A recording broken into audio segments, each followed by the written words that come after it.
أعوذ بالله من الشيطان الرجيم.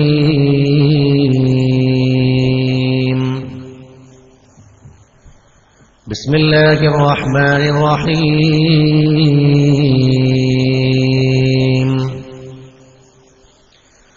الحمد لله رب العالمين.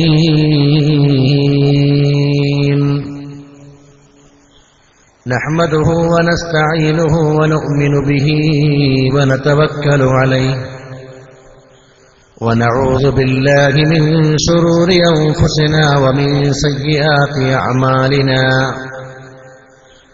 من يهده الله فلا مضل له ومن يضلل فلا هادي له. وأشهد أن لا إله إلا الله وحده لا شريك له. وأشهد أن نبينا وحبيبنا وحب قلوبنا وثمرة فؤادنا وقرة أعيننا مصطفانا محمدا صلى الله عليه وسلم عبده ورسوله. اللهم صل وسلم وبارك على رسولك سيدنا محمد وعلى آله وأصحابه الفائزين برضا الله. إن أريد إلا الإصلاح ما استطعت وما توفيقي إلا بالله. عليه توكلت وإليه أنيب.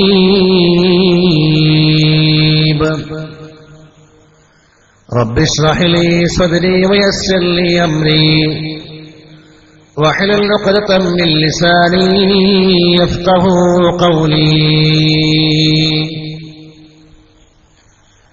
أعوذ بالله من الشيطان الرجيم. بسم الله الرحمن الرحيم.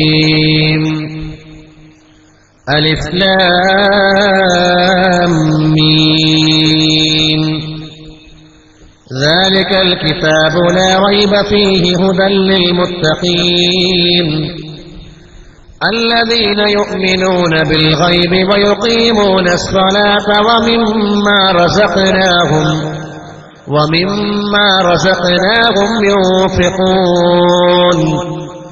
والذين يؤمنون بما أنزل إليك وما أنزل من قبلك وبالآخرة هم يوقنون. صدق الله العلي العظيم. صدق وبلغ رسوله النبي الكريم. ونحن على ذلك من الشاهدين الشاكرين والحمد لله رب العالمين. وقال سيدنا وحبيبنا مصطفانا محمد صلى الله عليه وسلم: من تمسك بسنتي عند فساد أمتي فله أجر 100 شهيد، أو كما قال نبينا محمد رسول الله: حسبي ربي جل الله ما في قلبي غير الله. نور محمد صلى الله حق لا إله إلا الله. حسبي ربي جل الله ما في قلبي غير الله. نور محمد صلى الله حق لا إله إلا الله.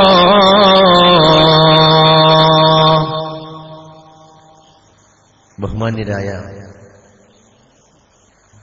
നമ്മുടെ ഈ യോഗത്തിന്റെ ഔപചാരികമായ ഉദ്ഘാടനം നിർവഹിച്ച് നമ്മെ അനുഗ്രഹിച്ച പാണക്കാട് സയ്യിദ് ഹമീദ് അലി ശിഹാബ് തങ്ങൾ അവരുടെ, ഈ യോഗത്തിന്റെ അഭിവന്ദ്യനായ അധ്യക്ഷൻ, ഈ നാട്ടിലെ പ്രിയങ്കരനായ ഖതീബ് ബഷീർ നിസാമി ഉസ്താദ് അവരുടെ, മഹത്തായ ജമാഅത്ത് കമ്മിറ്റിയുടെയും പള്ളി മദ്രസ കമ്മിറ്റികളുടെയുമൊക്കെ നേതൃസ്ഥാനത്ത് നിന്നുകൊണ്ട് നമുക്ക് നേതൃത്വം നൽകുന്ന നേതാക്കന്മാരെ, ഉലമാക്കളെ, ഉമറാക്കളെ ഈ മഹത്തായ സദസ്സിൽ ഇവിടെ ഒരുമിച്ചുകൂടി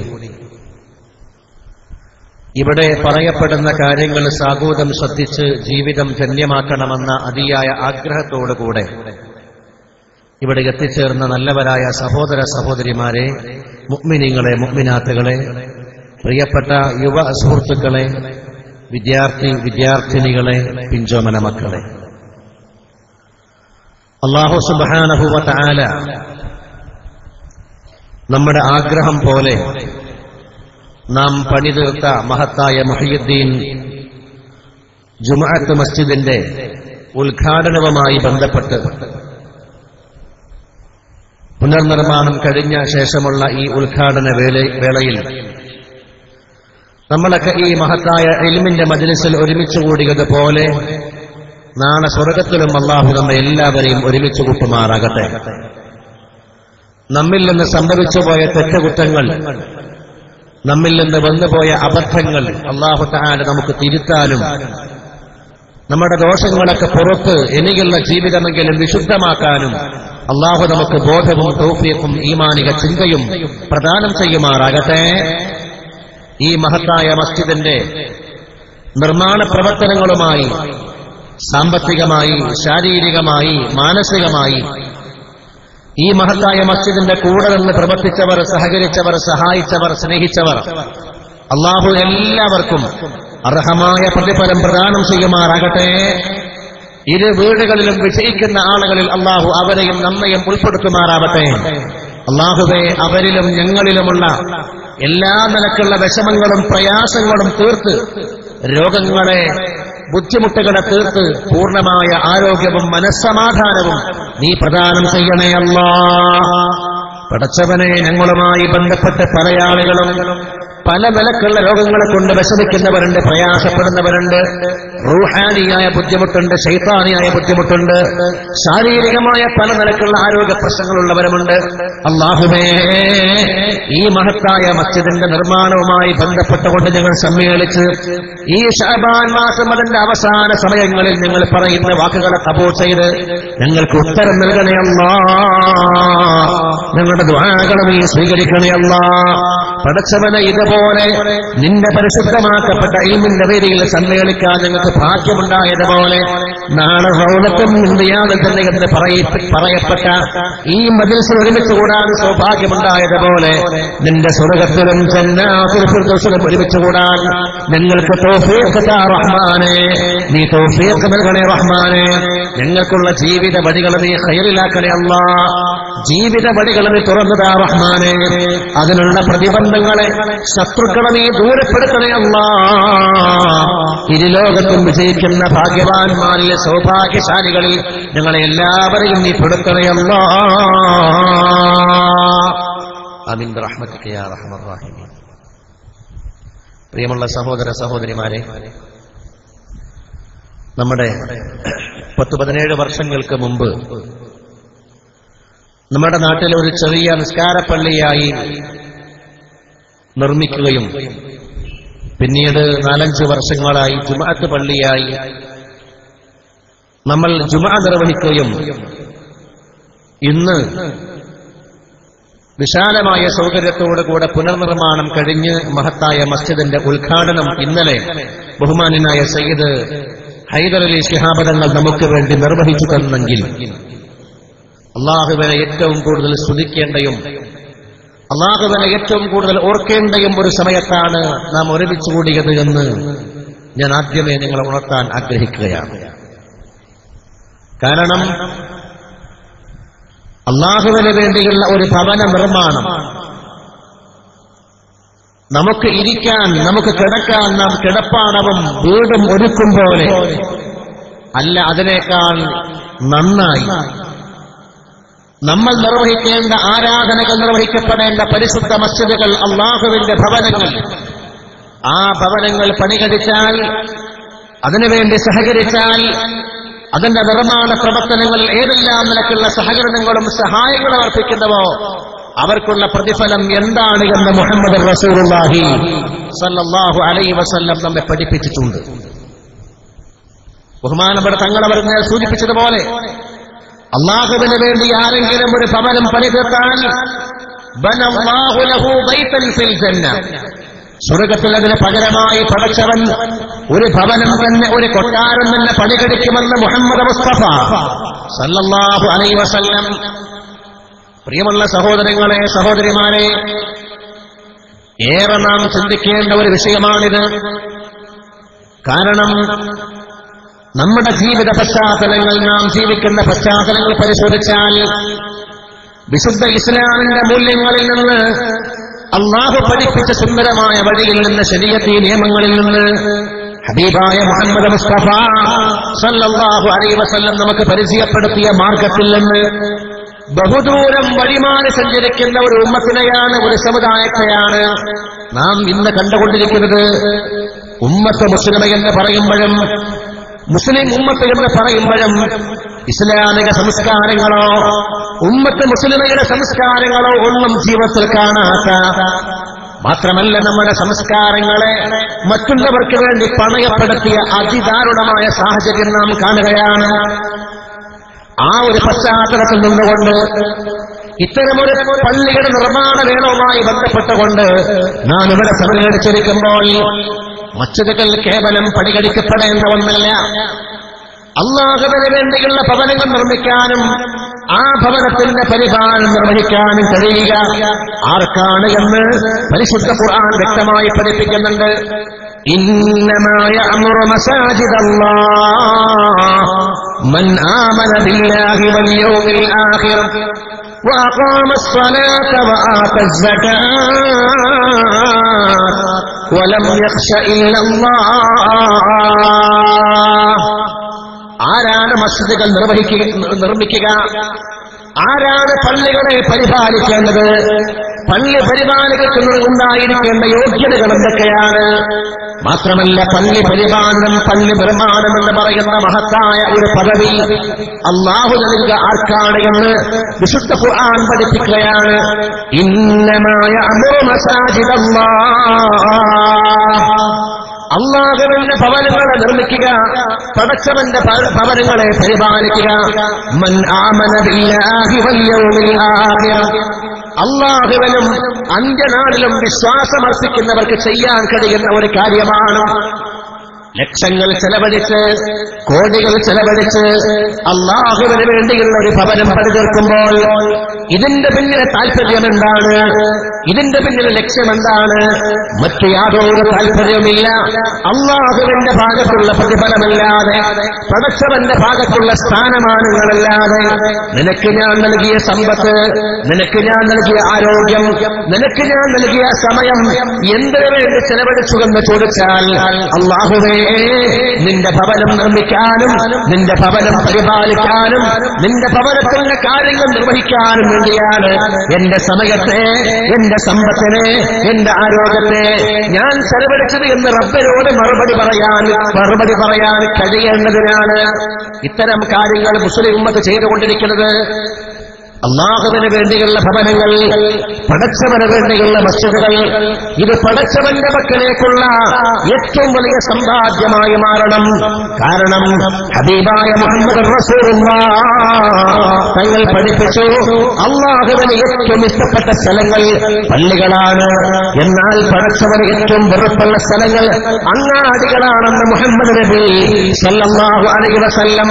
മാത്രമല്ല, അതേ റസൂൽ പഠിപ്പിക്കുകയാണ്, സത്യവിശ്വാസിയെ സംബന്ധിച്ചിടത്തോളം അവൻ പള്ളികളിൽ കയറി കഴിഞ്ഞാൽ, പള്ളിയിൽ ഏറ്റുകാതിരിക്കുമ്പോൾ, പള്ളികളിൽ ആരാധനയ്ക്ക് പോയാൽ അവിടെ പരമാവധി സമയം ചെലവഴിക്കാൻ മനസ്സുകൊണ്ട് താല്പര്യപ്പെടുന്നവനായിരിക്കും.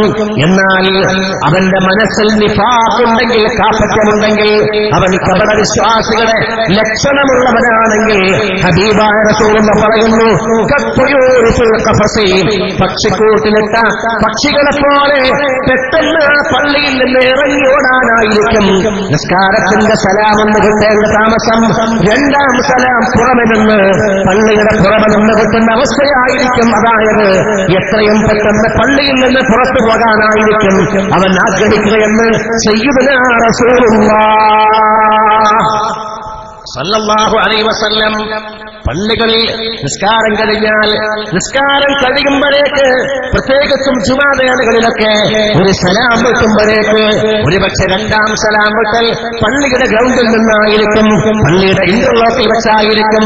നിസ്കാരം കഴിഞ്ഞ് പെട്ടെന്ന് ഇറങ്ങി ഓടാനാ താല്പര്യം അല്ല. അല്ലാഹുവിന്റെ ഹബീബ് മുഹമ്മദ് മുസ്തഫ സല്ലല്ലാഹു അലൈഹി വസല്ലം തങ്ങൾ നിസ്കാരം കഴിഞ്ഞാൽ അല്ലാഹുമ്മ അൻതസ്സലാം വമിൻകസ്സലാം വഇലൈക യർജിഉസ്സലാം തുടങ്ങിയ ദിക്റുകൾ ചൊല്ലിക്കൊണ്ട് ദുആ ചെയ്തുകൊണ്ട് പരിശുദ്ധമായ സുബ്ഹാനല്ലാഹ് അൽഹംദുലില്ലാഹ് അല്ലാഹു അക്ബർ എന്ന പുണ്യമായ ദിക്റുകളും തസ്ബീഹുകളും തഹ്മീദുകളും തക്ബീറുകളും ചൊല്ലാതെ എഴുന്നേറ്റ് പോരാറില്ലെന്ന് മുഹമ്മദ് നബി സല്ലല്ലാഹു അലൈഹി വസല്ലം. നമ്മളോ നിസ്കാരം കഴിയുമ്പോഴേക്ക് പക്ഷിക്കൂട്ടിലിടപ്പെട്ട പക്ഷിയെപ്പോലെ ഇറങ്ങിയോടാനാണ് മനസ്സുകൊണ്ട് താല്പര്യം. അല്ലാഹുവിന്റെ പള്ളിയിലേക്ക് കാത്തിരിക്കാൻ, പടച്ചവന്റെ ഭവനങ്ങളിൽ നിസ്കാരങ്ങൾക്ക് വേണ്ടി ജമാഅത്തുകൾക്ക് വേണ്ടി പോകാൻ നമ്മുടെ മനസ്സ് പലപ്പോഴും താല്പര്യപ്പെടാറില്ല. അതേ, ഇന്നമായ അമറു മസാജിദല്ലാഹി മൻ ആമന ബില്ലാഹി വൽ യൗമിൽ ആഖിർ. അല്ലാഹുവിനും അന്ത്യനാളിലും വിശ്വാസമർപ്പിച്ചവർ, ഈമാൻ ഉൾക്കൊണ്ടവരാണ് പരിശുദ്ധമാക്കപ്പെട്ട മസ്ജിദുകൾ നിർമ്മിക്കുക. അവരാണ് അതിന്റെ പരിപാലനം നിർവഹിക്കുക. പള്ളികളുമായി ബന്ധപ്പെട്ട മനസ്സുണ്ടാവുക വിശ്വാസികൾക്കാണെന്ന് പരിശുദ്ധ റസൂൽ മുഹമ്മദ് മുസ്തഫ. അതുകൊണ്ടല്ലേ അർശിന്റെ നിഴൽ നൽകപ്പെടുന്ന യാതൊരു നിഴലുമില്ലാതെ മനുഷ്യൻ നാളെ മഹ്ശറാവൽ സഭയിൽ ഒരു ചാൻവിക സൂര്യൻ കത്തിച്ചൊലിക്കുമ്പോൾ, മനുഷ്യൻ വിയർത്ത് കുളിക്കുമ്പോൾ, പ്രയാസപ്പെടുമ്പോൾ ഈ മഹ്ശറയുടെ ഭീതിയൊന്നുമില്ലാതെ പേടിയൊന്നുമില്ലാതെ കഴിഞ്ഞുകൂടുന്ന 7 കൂട്ടം ആളുകളുണ്ട്. ആ 7 കൂട്ടം ആളുകൾ സൂര്യനെ പറഞ്ഞപ്പോൾ അതിൽ ഒരാളായി പറഞ്ഞു വറജുലുൻ, 7 കൂട്ടത്തിൽ ഒരാൾ, ഒരു കൂട്ടം, ഒരു വിഭാഗം ആളുകളാണ് അവർക്കുള്ള ഹൃദയം പള്ളികളുമായി ബന്ധിപ്പിക്കപ്പെട്ട കൽബകളാണ്. ഹൃദയങ്ങൾക്കുള്ള ബന്ധം പള്ളികളുമായിട്ടാണ്. എപ്പോഴും പള്ളിയുടെ കാര്യമാണ്. പള്ളിയുടെ കാര്യത്തിന് വേണ്ടി, പള്ളിയുമായി ബന്ധപ്പെട്ട കാര്യങ്ങൾ ചെയ്യാൻ വേണ്ടി മനസ്സ് വെക്കുന്ന, മനസ്സുകളെ പള്ളിയുമായി ബന്ധപ്പെടുത്തുന്ന ആളുകൾക്ക് നാളെ യാതൊരു നിലനിലില്ലാതെ മനുഷ്യൻ വീർപ്പിൽ മുങ്ങിക്കൊടുക്കുമ്പോൾ അർശിന്റെ നിഴൽ കൊടുക്കുമെന്ന് മുഹമ്മദ് റസൂലുള്ളാഹ് സല്ലല്ലാഹു അലൈഹി വസല്ലം. കാരണം ഭൂമി ലോകത്ത് പടച്ചവൻ ഏറ്റവും ഇഷ്ടപ്പെടുന്ന സ്ഥലങ്ങളാണ് അവന്റെ ഭവനങ്ങളാകുന്ന മസ്ജിദുകൾ. എങ്കിൽ പ്രിയമുള്ള സഹോദരങ്ങളെ, നമ്മളൊന്ന് പരിശോധിച്ച് നോക്ക്. നമ്മെ സംബന്ധിച്ചിടത്തോളം നമുക്ക് ഏറ്റവും സന്തോഷമുള്ള സ്ഥലം അങ്ങാടികളാണ്. അങ്ങാടികൾ പിശാചിന്റെ വിഹാര കേന്ദ്രങ്ങളാണെന്ന്, പിശാചിന്റെ കുടിനാട്ടപ്പെടുന്ന സ്ഥലമാണെന്ന് മുഹമ്മദ് മുസ്തഫ. ശൈത്താനിന് ഏറ്റവും ഇഷ്ടപ്പെട്ട സ്ഥലമാണ് അങ്ങാടികൾ. പടച്ചവന് ഏറ്റവും ഇഷ്ടപ്പെട്ട സ്ഥലങ്ങളാണ് പരിശുദ്ധ മസ്ജിദുകൾ. നമ്മെ സംബന്ധിച്ചിടത്തോളമോ നമുക്ക് ഏറ്റവും ഇഷ്ടപ്പെട്ട സ്ഥലങ്ങൾ അങ്ങാടികൾ. നമുക്ക് ഏറ്റവും നിൽക്കാൻ കഴിയാത്ത, മനസ്സമാധാനം കിട്ടാത്ത സ്ഥലങ്ങളോ പരിശുദ്ധ മസ്ജിദുകൾ. ഇല്ല മുസ്ലിമേ, ഇങ്ങനെയായി മാറാൻ പാടില്ല. അല്ലാഹുവിന്റെ ഭവനങ്ങൾക്കുള്ള മഹത്വം എന്താണെന്ന്, അതിനോട് കാണിക്കേണ്ട ആദരവെന്താണെന്ന് ഉമ്മത്ത് മുസ്ലിമയായ നാം തിരിച്ചറിഞ്ഞില്ലെങ്കിൽ പിന്നെ ആര് മനസ്സിലാക്കാനാണ്? അതുകൊണ്ട് അല്ലാഹുവിൽ വിശ്വാസമർപ്പിച്ച നാം ലോകത്തിന് അന്ത്യമുണ്ടെന്നും ലോകത്തിന് അവസാനമുണ്ടെന്നും വിശ്വസിക്കുന്ന നാം അല്ലാഹുവിന്റെ മസ്ജിദുകളുമായി മനസ്സിനെ ബന്ധപ്പെടുത്തിക്കൊണ്ട് ജീവിക്കേണ്ടവരാണ്. ഏത് ആരാധനകൾക്കും ഏത് നന്മകൾക്കും അതിന് പള്ളികളുമായി വലിയ ബന്ധമുണ്ട്. വെറുതെ പറയുന്ന കാര്യമല്ല. ഇന്ന് ഒരു പക്ഷേ നടക്കാത്ത വല്ല കാര്യമുണ്ടെങ്കിൽ നാം പറയാറുണ്ട്.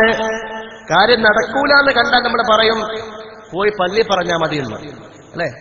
നടക്കാത്ത, സംഭവിക്കാത്ത കാര്യമാണ് പറയും, പോയി പള്ളി പറഞ്ഞോ. അല്ല പ്രിയമുള്ളവരെ, എല്ലാം പള്ളിയിൽ പോയി പറഞ്ഞിരുന്ന, എല്ലാ കാര്യങ്ങൾക്കും പള്ളികളുമായി ബന്ധമുണ്ടായിരുന്ന ഒരു കാലമുണ്ടായിരുന്നു നമുക്ക്. മുസ്ലിമിന്റെ ഏറ്റവും പ്രധാനപ്പെട്ട സാംസ്കാരിക കേന്ദ്രം, അവന്റെ മതകേന്ദ്രം അത് പള്ളിയായിരുന്നു. പോവട്ടെ, വീട്ടിലൊരു അതിഥി വന്നാൽ ആ അതിഥിക്ക് വേണ്ടി ഒരു കോഴി അറക്കാൻ പോലും പള്ളിയിലെ മുക്രിയെ തന്നെ വേണമായിരുന്നു. പള്ളിയിലെ മുക്രി, ഒരു അതിഥി വന്നാൽ നേരെ കോഴിയായിട്ട് പള്ളിയിലേക്ക് വരാൻ, മുക്രിയെ കൊണ്ട് അർപ്പിക്കാൻ. എല്ലാം പള്ളികളുമായി ബന്ധപ്പെട്ടിട്ടായിരുന്നു. ഹബീബായ മുഹമ്മദ് റസൂലുള്ളാഹി സല്ലല്ലാഹു അലൈഹി വസല്ലം തങ്ങൾക്കുള്ള പരിശുദ്ധമാക്കപ്പെട്ട മദീനത്തെ മസ്ജിദ് കേവലം ജമാഅത്തുകൾ നിർവഹിക്കപ്പെടുന്ന, ആരാധനകൾ നിർവഹിക്കപ്പെടുന്ന കേന്ദ്രമായിരുന്നില്ല. മദീനയിലെ എന്നല്ല മുസ്ലിമിന്റെ പ്രധാനപ്പെട്ട സുപ്രീം കോർട്ടായിരുന്നു പരിശുദ്ധമാക്കപ്പെട്ട മദീനത്തെ പള്ളി. പ്രശ്നങ്ങൾക്ക് പരിഹാരം കൊടുക്കുന്ന കേന്ദ്രമായിരുന്നു മദീനത്തെ പള്ളി. മാത്രമല്ല മസ്ലഹത്ത് പറയുന്ന പ്രശ്നങ്ങൾക്ക് രമ്യമായ പരിഹാരമുണ്ടാക്കുന്ന കേന്ദ്രമായിരുന്നു പരിശുദ്ധമാക്കപ്പെട്ട മദീനത്തെ പള്ളി. ദീനിന്റെ ഇൽമുകൾ പറഞ്ഞുകൊടുക്കുന്ന വിജ്ഞാന കേന്ദ്രമായിരുന്നു പരിശുദ്ധമാക്കപ്പെട്ട മദീനത്തെ പള്ളി. എന്ന് വേണ്ട മുസ്ലിമുമായി ബന്ധപ്പെട്ട എല്ലാ കാര്യങ്ങൾക്കും ഏറ്റവും പ്രധാനപ്പെട്ട കേന്ദ്രമായിരുന്നു പരിശുദ്ധമാക്കപ്പെട്ട മദീനയിലെ മസ്ജിദുകൾ. അങ്ങനെ മുസ്ലിമിന്റെ മസ്ജിദുകൾ, മുസ്ലിമിന്റെ ആരാധനാലയങ്ങളാകുന്ന പരിശുദ്ധ മസ്ജിദുകൾ മുസ്ലിമിന്റെ സാംസ്കാരിക കേന്ദ്രമാണ്. ആ നാട്ടിന്റെ സാംസ്കാരിക കേന്ദ്രമാണെന്ന് മുഹമ്മദ് മുസ്തഫ. ഇന്ന് ആ ചിന്താഗതിയിൽ നിന്നൊക്കെ നമ്മൾ തന്നെ അകന്നു. നമ്മൾ കേവലം ഒരുപക്ഷെ എപ്പോഴെങ്കിലും കയറിക്കൂടുന്ന ആരാധനകൾക്ക് വേണ്ടി, ജമാഅത്തിന് വേണ്ടി അല്ലെങ്കിൽ ജുമാക്ക് വേണ്ടി പോകുന്ന ഇടങ്ങളായി മസ്ജിദുകളെ നാം തന്നെ കണ്ടു, മുസ്ലിം ഉമ്മത്താകുന്ന നാം തന്നെ കണ്ടു. മാത്രമല്ല ഈ മഹത്തായ മസ്ജിദുകൾക്കുള്ള പരിപാലനം റബ്ബ് നൽകുന്ന വലിയ സൗഭാഗ്യമാണെന്ന് മനസ്സിലാക്കാൻ നാം പലപ്പോഴും ചിന്തിച്ചില്ല. റസൂലുള്ളാഹി സ്വല്ലല്ലാഹു അലൈഹി വസല്ലം പറയുന്നുണ്ട്, അല്ലാഹു ഒരാളെ ഇഷ്ടപ്പെട്ടാൽ ജഅലഹു ഖയ്യിമ മസ്ജിദ്, അവനെ ഒരു പള്ളിയുടെ പരിപാലകനാക്കി മാറ്റുമെന്ന്, പള്ളിയുടെ കാര്യങ്ങൾ നോക്കുന്നവനാക്കി മാറ്റുമെന്ന് മുഹമ്മദ് മുസ്തഫ സല്ലല്ലാഹു അലൈഹി വസല്ലം. പള്ളിയുടെ പരിപാലനം, പള്ളിയുടെ നിർമ്മാണം, പള്ളിയുമായി ബന്ധപ്പെട്ട കാര്യങ്ങൾക്ക് വേണ്ടി മുന്നിൽ നിൽക്കൽ അല്ലാഹു ആദരിച്ചതിന്റെ, പടച്ചവന് ബഹുമാനിച്ചതിന്റെ അടയാളമാണ്. മാത്രമല്ല പരിശുദ്ധ റസൂൽ സല്ലല്ലാഹു അലൈഹി വസല്ലം പറയുന്നു, എന്നാൽ നേരെ മറിച്ച് പടച്ചവൻ ഒരാളെ ഇകഴ്ത്തിയാൽ, ഒരാളെ തരം താഴ്ത്തിയാൽ ജഅലഹു ഖയ്യിമ ഹമ്മാം, അല്ലാഹു അവനെ ബാത്റൂമിന്റെ കൈകാര്യകർത്താവാക്കി മാറ്റും. എന്ന് പറഞ്ഞാൽ മോശപ്പെട്ട കാര്യങ്ങളുടെ നേതൃത്വം ഏറ്റെടുത്ത് ചെയ്യുന്നവനായി, അതിന്റെ പരിപാലകനായി മാറുമെന്ന് പരിശുദ്ധ റസൂൽ മുഹമ്മദ് മുസ്തഫ സല്ലല്ലാഹു അലൈഹി വസല്ലം പഠിപ്പിക്കുമ്പോൾ, പ്രിയമുള്ള സഹോദരങ്ങളെ, സഹോദരിമാരെ, നാം മനസ്സിലാക്കണം, പരിശുദ്ധമാക്കപ്പെട്ട റമളാൻ മാസം കടന്നു വരാൻ പോവുകയാണ്. റമളാന്റെ വരവിനെ അതിയായ ആഗ്രഹത്തോടുകൂടെ മാസങ്ങൾക്ക് മുമ്പേ പ്രാർത്ഥിച്ച് കാത്തിരിക്കുന്നവരാണ് നാം. റജബിന്റെ പൊന്നമ്പളി ആകാശവാണികളിൽ പ്രത്യക്ഷപ്പെട്ട ആ സമയം മുതൽ നിസ്കാര ശേഷവും മറ്റെല്ലാ പ്രാർത്ഥനകളിലും നാം ദുആ ചെയ്യുന്നുണ്ട്. നാം പറയുന്നുണ്ട്, റബ്ബനാ ബാരിക് ലനാ ഫീ റജബിൻ വ ശഅബാൻ വബല്ലിഗ്നാ ശഹ്റ റമളാൻ. 2 മാസങ്ങൾക്ക് മുമ്പേ, റമളാന്റെ കടന്നുവരവിന്റെ 2 മാസങ്ങൾക്ക് മുമ്പേ, റജബിന്റെ പൊന്നമ്പളി ആകാശലോകത്ത് പ്രത്യക്ഷപ്പെട്ട സമയം മുതൽ മുസ്ലിമിന്റെ മനസ്സിന്റെ പ്രാർത്ഥനയാണ്, ആഗ്രഹമാണ്, അല്ലാഹുവേ റജബിലും ശഅബാനിലും എനിക്ക് ബർക്കത്ത് ചെയ്യണേ അല്ലാഹ്, വബല്ലിഗ്നാ ശഹ്റ റമളാൻ. ഏറ്റവും അനുഗ്രഹീതമായ മാസം, മാസങ്ങൾക്കുള്ള നേതാവാകുന്ന റമളാൻ മാസം അത് കടന്നു വരാൻ പോവുകയാണ്. റമളാൻ ഞങ്ങൾക്ക് നീ എത്തിക്കണേ അല്ലാഹ്, വവഫിഖ്നാ ഫീഹി ലിസ്സിയാമി വൽ ഖിയാമി വതിലാവത്തിൽ ഖുർആൻ. ആ റമളാൻ സമാഗതമായാൽ പുണ്യങ്ങളുടെ പൂക്കാലമാകുന്ന വിശുദ്ധമാസം നിസ്കരിക്കാനും നോമ്പെടുക്കാനും വതിലാവത്തിൽ ഖുർആൻ, ഖുർആൻ ഓതാനും ഞങ്ങൾക്ക് തൗഫീഖ് ചെയ്യണേ അല്ലാഹ്, അതിനുള്ള ഭാഗ്യം താ അല്ലാഹ് എന്ന് പ്രാർത്ഥിച്ച് കാത്തിരിക്കുന്ന വിശുദ്ധമാക്കപ്പെട്ട റമളാൻ പടിവാതിൽക്കലെത്തി നിൽക്കുകയാണ്. മുസ്ലിമിന്റെ മനസ്സിന് എല്ലാ നിലക്കും മനസ്സെന്ന് മാത്രമല്ല, ശരീരം കൊണ്ടും മനസ്സുകൊണ്ടും പരിശുദ്ധ റമളാനെ സ്വീകരിക്കാൻ പാകപ്പെട്ട് കഴിയേണ്ട സമയമാണിത്. ശഅബാൻ അവസാനമല്ലേ, റമളാൻ റജബ് അല്ലാഹുവിന്റെ മാസമാണ്, ശഅബാൻ എന്റെ മാസമാണ്, റമളാൻ എന്റെ ഉമ്മത്തിന്റെ മാസമാണെന്ന് മുഹമ്മദ് മുസ്തഫ സല്ലല്ലാഹു അലൈഹി വസല്ലം പടച്ചവൻ നിസ്കാരം നിർബന്ധമാക്കിയ റജബ് 27 ഉൾക്കൊള്ളുന്ന റജബ് മാസം. മാത്രമല്ല നബി സല്ലല്ലാഹു അലൈഹി വസല്ലം തങ്ങൾ റമളാനിന് മുമ്പ് തന്നെ ആ റമളാനിന് വേണ്ടിയുള്ള പൂർണ്ണമായ ഒരുക്കൽ നടത്തിയിട്ട് ആരാധനകൾ മുഴുകമായിരുന്ന പരിശുദ്ധ ശഅബാൻ മാസം. അങ്ങനെ റജബും ശഅബാനും പ്രയോഗവൽക്കരിച്ചാൽ, അതിനെ പ്രയോജനപ്പെടുത്തിയാൽ റമളാനു ശഹ്റു ഉമ്മത്തി, എന്റെ ഉമ്മത്ത് മുഹമ്മദ് ഈ നേടിയ മാസമാണ് പരിശുദ്ധ റമദാൻ എന്ന മുഹമ്മദ് മുസ്തഫ സല്ലല്ലാഹു അലൈഹി വസല്ലം. എന്ന് പറഞ്ഞാൽ അമലുകൾ ചെയ്ത് പടച്ചവന്റെ സാമീപ്യം, പടച്ചവന്റെ അടുപ്പം ഏറെ കരസ്ഥമാക്കാൻ കഴിയുന്ന, റബ്ബിന്റെ സാമീപ്യം കരസ്ഥമാക്കി വിജയിക്കാൻ കഴിയുന്ന മാസമാണ് റമദാൻ മാസം. അതിന് ശരീരം കൊണ്ടും മനസ്സുകൊണ്ടും നാം ഇപ്പോഴേ റെഡിയായിരിക്കണം. നമ്മൾ നോക്കു പ്രിയമുള്ളവരെ, അല്ലാഹുവിലുള്ള വിശ്വാസം, റസൂലുള്ളയോടുള്ള മഹബ്ബത്ത് നമ്മുടെ ഖൽബിൽ എത്രമാത്രമുണ്ട് പരിശോധിക്കപ്പെടേണ്ട വിഷയമാണ്. അല്ലാഹുവിനുള്ള വിശ്വാസം ഉറപ്പിക്കാൻ, അവൻ പറയുന്ന കാര്യങ്ങളെ പ്രാവർത്തികമാക്കാൻ ചിന്തിച്ചു നോക്കിയിട്ടുണ്ടോ നാം? എന്തിനു വേണ്ടി ഭൂമിയിൽ വന്നവരാണ് നാം? എന്തിനു വേണ്ടിയാണ് പൂർണ്ണ ആരോഗ്യത്തോടുകൂടെ കുഴപ്പങ്ങളില്ലാതെ വൈകല്യങ്ങളില്ലാതെ പടച്ചവൻ നമ്മെ ഭൂമിയിലേക്ക് പടച്ചുണ്ടാക്കി വിട്ടത്? റബ്ബിന്റെ താല്പര്യം എന്താണ്? നാം ഇവിടെ നിന്ന് ബസ് കയറിയിട്ട് അല്ലെങ്കിൽ കാറോടിച്ച് ചെമ്മാട്ടങ്ങാടിയിലേക്ക് പോകുകയാണെങ്കിൽ നമ്മുടെ പോക്കിന് പിന്നെ ചില താല്പര്യങ്ങളുണ്ടാകും, ചില ലക്ഷ്യങ്ങളുണ്ടാകും. എങ്കിൽ മനുഷ്യനാകുന്ന നമ്മെ പടച്ചവൻ ഇത്ര പൂർണ്ണമായ രൂപത്തിൽ സുന്ദരമായി സൗന്ദര്യങ്ങൾ നിറച്ച് ആരോഗ്യങ്ങൾ നൽകി വിഷമങ്ങളില്ലാതെ പടച്ചവൻ എന്തിനാണെന്ന് പടച്ചുണ്ടാക്കി വെച്ചത്? പടച്ചവന്റെ സൃഷ്ടിപ്പിന്റെ താല്പര്യം എന്താണ്? വിശുദ്ധ ഖുർആൻ തന്നെ ചോദിക്കുകയാണ്, അം ഹസിബതും അന്നമാ ഖലഖനാകും അബതാ വഅന്നകും ഇലൈനാ ലാ തുർജഊൻ. മനുഷ്യരെ, നിങ്ങൾ വിചാരിച്ചു പോയോ, നിങ്ങൾ ചിന്തിച്ചു പോയോ, അന്നമാ ഖലഖനാകും അബതാ, നിങ്ങളെ നാം വെറുതെ ഉണ്ടാക്കിയതാണെന്ന്? നിങ്ങളെ ഈ സുന്ദരമായ രീതിയിൽ വെറുതെ പടച്ചുണ്ടാക്കി വിട്ടതാണെന്ന് നിങ്ങൾ ചിന്തിച്ചു പോയോ? വഅന്നകും ഇലൈനാ ലാ തുർജഊൻ, നിങ്ങളൊന്നും നമ്മുടെ പക്കലേക്ക് തിരിച്ചു വരില്ലെന്നും നിങ്ങൾക്കെങ്ങനെ തോന്നിപ്പോയോ? എന്റെ പക്കലേക്ക് തിരിച്ചു വരില്ലെന്നും എന്റെ പക്കലേക്ക് തിരിച്ചു വന്ന് എന്നോട് മറുപടി പറയേണ്ടവരാണെന്ന ബോധമില്ലാതെ മനുഷ്യ നീ ജീവിക്കുന്നവോ? നിന്നെ വെറുതെയാണോ പടച്ചുണ്ടാക്കി വിട്ടത്? ഇല്ല സഹോദരങ്ങളെ, സഹോദരിമാരെ, നമ്മുടെ സൃഷ്ടിപ്പിന്റെ താല്പര്യങ്ങളുണ്ട്, അല്ലാഹുവിന്റെ ലക്ഷ്യങ്ങളുണ്ട്. എന്താ അതിന്റെ ലക്ഷ്യം? എന്താണ്?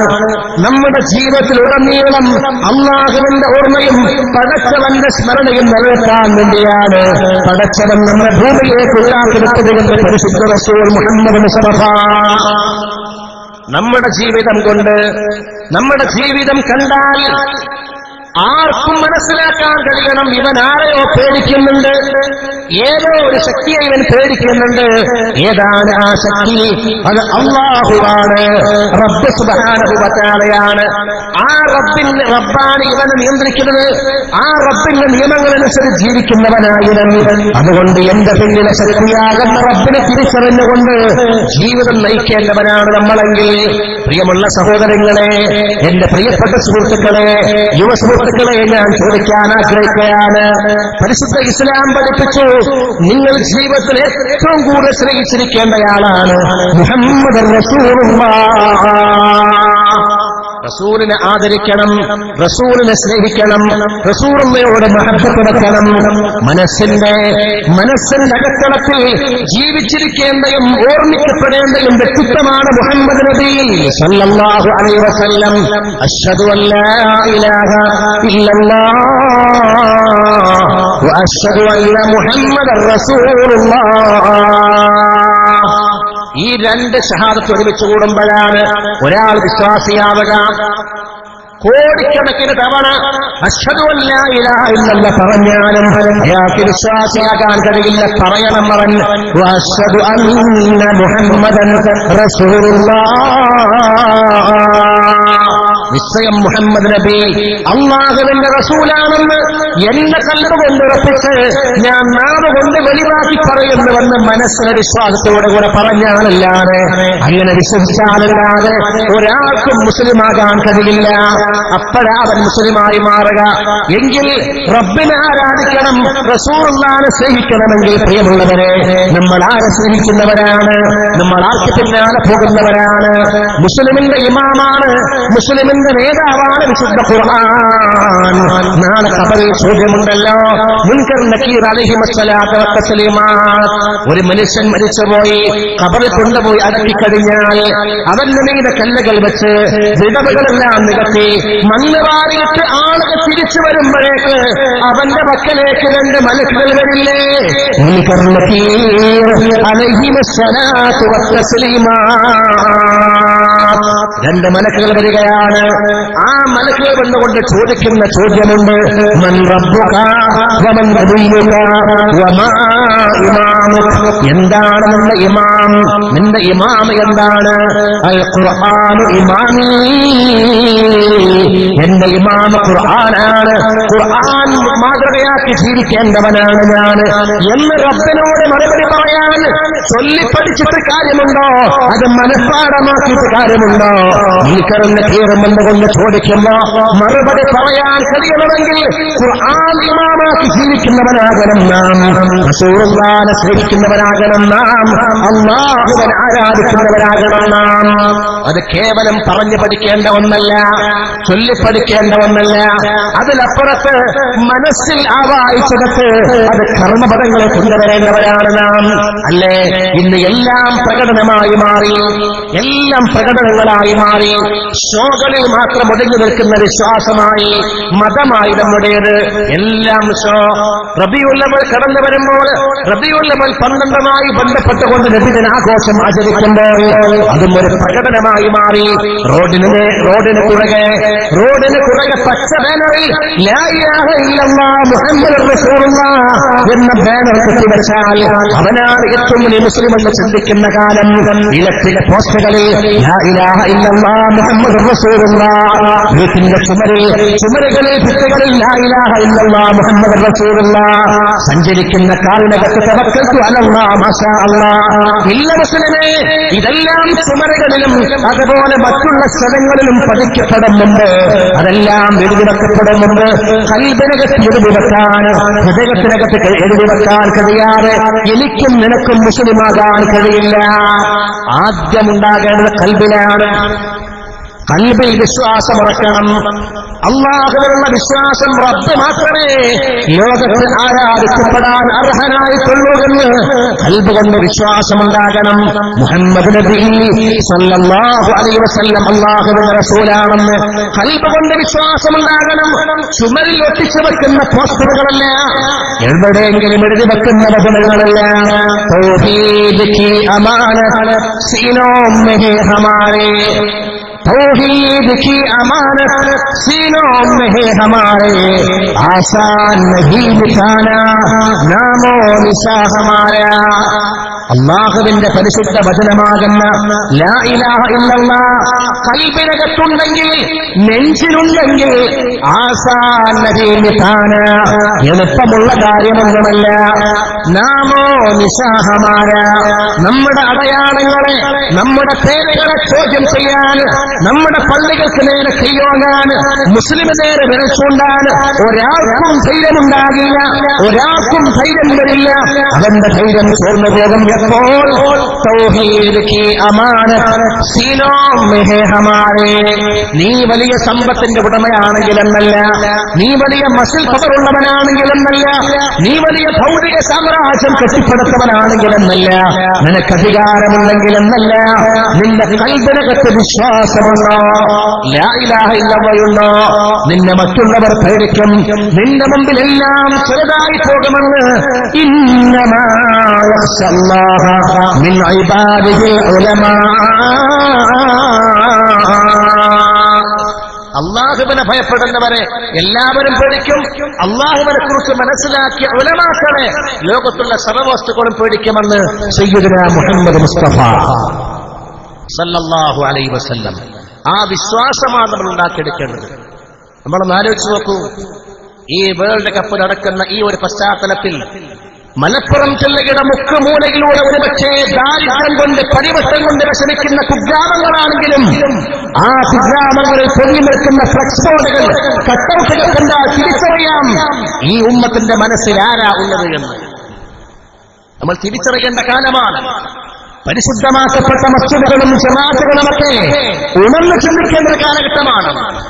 സമുദായത്തെ ഈ നിലക്ക് കയറൂരി വിട്ടാൽ നിയന്ത്രണമില്ലാതെ അനിയന്ത്രിതമായി ഈ സമുദായത്തിന്റെ പോക്ക് മുന്നോട്ട് തുറന്നാൽ ഈ സമുദായം ശത്രുക്കൾക്ക് പടച്ചവൻ അധികാരം കൊടുത്ത് ശത്രുവിനെ കൊണ്ട് പടച്ചവന് സമുദായത്തെ അടിച്ചമർത്തുമെന്ന് മുഹമ്മദ് മുസ്തഫ സല്ലല്ലാഹു അലൈഹി വസല്ലം. എന്തുകൊണ്ടാ മറ്റുള്ളവരെ മുസ്ലിമിന്റെ മേൽ അധികാരം കിട്ടുന്നത്? മുസ്ലിമിന്റെ മേൽ മറ്റുള്ളവർക്ക് അധികാരം കിട്ടുക മുസ്ലിം അല്ലാതെയാകുമ്പോഴാണ്. മൻ തമസ്സക ബിസുന്നതി ഇൻദ ഫസാദി ഉമ്മതി ഫലഹു അജ്റു മിഅത്തി ശഹീദ്. ഇന്ന് നമ്മുടെ ശത്രു നാം തന്നെയാണ്, മറ്റുള്ളവരല്ല. നമ്മുടെ ശത്രു നാം തന്നെയാണ്. എനിക്ക് മുസ്ലിമായി ജീവിക്കാൻ ബുദ്ധിമുട്ട് മുസ്ലിമായ എന്റെ കൂട്ടുകാരന്മാരാണ്. ഇസ്ലാമിന്റെ മൂല്യങ്ങൾ, ഇസ്ലാമിന്റെ ശരീഅത്തി നിയമങ്ങൾ എനിക്ക് പാലിക്കാൻ പ്രയാസമുണ്ടാക്കരുത്. മറ്റുള്ള മതക്കാരല്ല, മറ്റുള്ള ആശയക്കാരല്ല, മറിച്ച് ഞാൻ ഉൾക്കൊള്ളുന്ന ഇസ്ലാമിലെ മുസ്ലിം എന്ന് പേര് വിളിക്കപ്പെടുന്ന ആളുകൾ തന്നെയാണ്. അതുകൊണ്ടല്ലേ മൻ തമസ്സക ബിസുന്നതി ഇൻദ ഫസാദി ഉമ്മതി, എന്റെ ഉമ്മത്ത് കുഴപ്പത്തിലാകുമ്പോൾ, ജനങ്ങളെല്ലാം മോശമാകുമ്പോൾ എന്നല്ല, എന്റെ ഉമ്മത്ത് ഫസാദാകുമ്പോൾ, എന്റെ ചര്യ ആരെങ്കിലും മൃഗപ്പടിച്ചാൽ, ഒരുപക്ഷെ ഒരു മുസ്ലിം യുവാവ് താടി വെച്ചാൽ, ഇന്നിപ്പോ താടി വെക്കുന്ന ഒരു സ്റ്റൈലായിട്ട് വന്നല്ലേ. നമ്മൾ കളിക്കാരും നമ്മുടെ സിനിമാ താരങ്ങളും ഏത് കോലം കെട്ടിയാലും നമ്മൾ ആ കോലം കെട്ടാൻ നമുക്ക് യാതൊരു പ്രയാസമില്ല. നേരെ മറിച്ച് പരിശുദ്ധ ഇസ്ലാം അങ്ങനെ പറയുന്നുണ്ട്, നബിതങ്ങൾ ശരിയാക്കിയ ഒന്നാണ് എന്ന് പറഞ്ഞാൽ അത് നമുക്ക് അംഗീകരിക്കാൻ വലിയ ബുദ്ധിമുട്ടാണ്. ഒരു കാലത്ത് ഏതെങ്കിലും അറബി കോളേജിലോ അല്ലെങ്കിൽ എത്തീംഖാനയിലോ പഠിച്ച സമയത്ത് എന്തെങ്കിലും ഗുരുത്തക്കേട് കളിച്ചിട്ട് ഉസ്താദ് മൊട്ടയടിപ്പിച്ചാൽ ആ ഉസ്താദിന് തരം ഖരാബ് ചെയ്യുമായിരുന്നു രക്ഷിതാക്കൾ. എന്റെ കുട്ടിയെ മൊട്ടയടിപ്പിച്ചുകൊണ്ട് നിങ്ങൾ എന്റെ കുട്ടികളുടെ മാനം കളഞ്ഞു എന്ന് പറഞ്ഞുകൊണ്ട് ഉസ്താദിനെ ചീത്ത വിളിക്കാൻ പലരും തയ്യാറാണ്. പക്ഷേ ഇന്ന് മൊട്ടയടി ഫാഷനായിട്ട് മാറി. കാരണം എന്താ? പല കളിക്കാരും മൊട്ടയടിച്ചിട്ടുള്ളവരാണ്. അവരോടുള്ള മഹബത്താണ്. അടുത്ത കാലത്ത് ഒരുപാട് യുവാക്കൾ താടി വെക്കാൻ തുടങ്ങി. പക്ഷെ താടിക്ക് ചില കുനിപ്പൊക്കെ ഉണ്ട് കേട്ടാ. ഇതിൽ ചിലപ്പോൾ ഇങ്ങനെ പോയിട്ട് ചിലപ്പോൾ തിരിച്ചിങ്ങോട്ട് കയറും. ഏതെല്ലാം കോലത്തിലാണ് വളരെ നൈസിൽ താടി വെക്കുക. കാണാൻ അറുപോറൻ നിന്ന് അവനിക്ക് പോലും ഒരുപക്ഷെ ബോധമുണ്ടാകും. പക്ഷെ അത്തരം താടി വെക്കാനും ഇസ്ലാമിൽ സുന്നത്തായ കാര്യങ്ങൾ ചെയ്യാൻ നമ്മുടെ ഉമ്മത്തിലെ സഹോദരങ്ങൾക്ക്, യുവാക്കൾക്ക് മടി വരുന്നില്ല.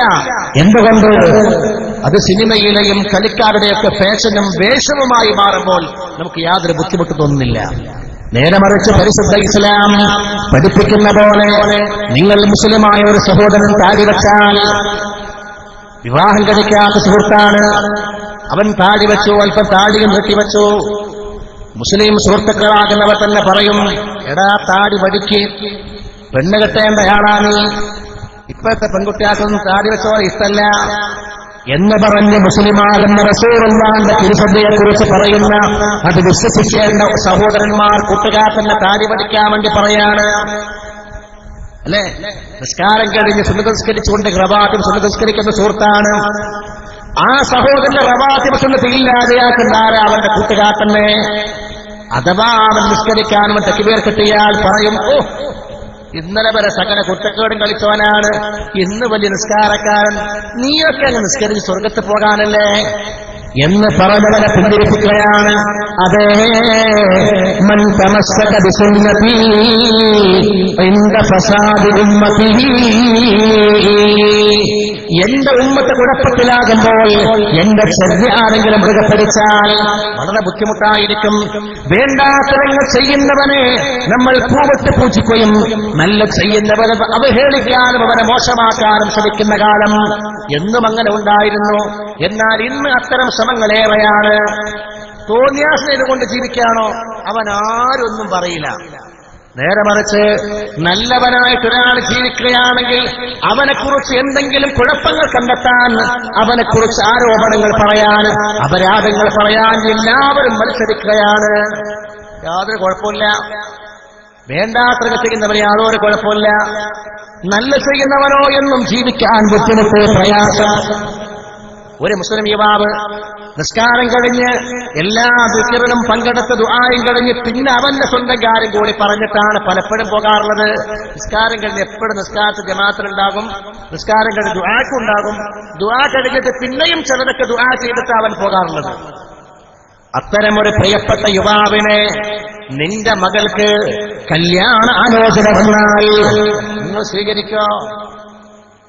കല്യാണം ആലോചിക്കുന്ന സമയത്ത് പറയും, ആ ചെക്കനെന്തോ വസ്വാസാന്ന് തോന്നുന്നുണ്ട്, വേണ്ടാന്ന് പറയും. എന്തോ വസ്വാസാണ്. നേരെ മറിച്ച് എല്ലാവർക്കും അറിയാം, ഒരു കാലത്ത് അവൻ കുടിച്ച് അങ്ങാടി കണ്ടിയവനാണ്. റോഡിന്റെ സൈഡുകൾ കിടന്ന രംഗം പലരും കണ്ടിട്ടുണ്ട് എന്ന് ഗൾഫിൽ പോയിട്ട് അവസ്ഥ എന്താണെന്നറിയില്ല.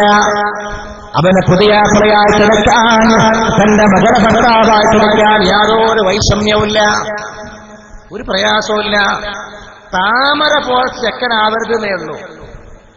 24 hours വെള്ളത്തിലാവരുതെന്നേ ഉള്ളൂ, അല്ലെങ്കിൽ കുഴപ്പമൊന്നുമില്ല എന്നാ. 21ാം നൂറ്റാണ്ടല്ലേ, കുറച്ചൊന്നും കുടിച്ചില്ലെങ്കിൽ അന്ന് 21ാം നൂറ്റാണ്ട് ജീവിക്കേണ്ട ആളല്ല എന്ന് ചിന്തിക്കുന്ന അവസ്ഥ പോലും നമ്മുടെ സമുദായത്തിൽ വളർന്നു കഴിഞ്ഞു. സ്പെഷ്യൽ പാർട്ടികൾ ഉണ്ടാകുമ്പോ, ആഘോഷമാകുമ്പോൾ ആവാം എന്ന് ചിന്തിക്കുന്ന അവസ്ഥ. അല്ലാഹു നമ്മെ കാത്തു രക്ഷിക്കുമാറാവട്ടെ. എത്രയോ അവസ്ഥകൾ കാണാം. അതുകൊണ്ട് ഞാൻ പറഞ്ഞുകൊണ്ടുവരുന്ന വിഷയം, ഇസ്ലാമികമായി ജീവിക്കാൻ നമുക്ക് ഏറെ പ്രയാസം, ഏറെ ബുദ്ധിമുട്ട് നമ്മൾ തന്നെയാണ്.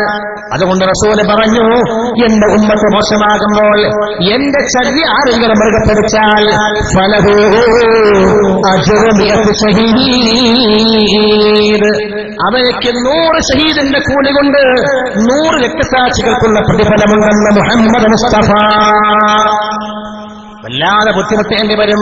മുസ്ലിമായി ജീവിക്കാൻ വല്ലാതെ ബുദ്ധിമുട്ടേണ്ടി വരും. അവന്റെ കൂട്ടുകാർ തന്നെ കളിയാക്കും, അവനെ പരിഹസിക്കും, കുത്തുവാക്ക് പറയും. കുത്തുവാക്ക് പറയുമ്പോൾ ആ വാക്കുകൾ ഏൽക്കുന്നത് അവന്റെ ഹൃദയത്തിലാണ്, അവന്റെ കൈതണ്ടകൾക്കല്ല, അവന്റെ കാലുകൾക്കല്ല.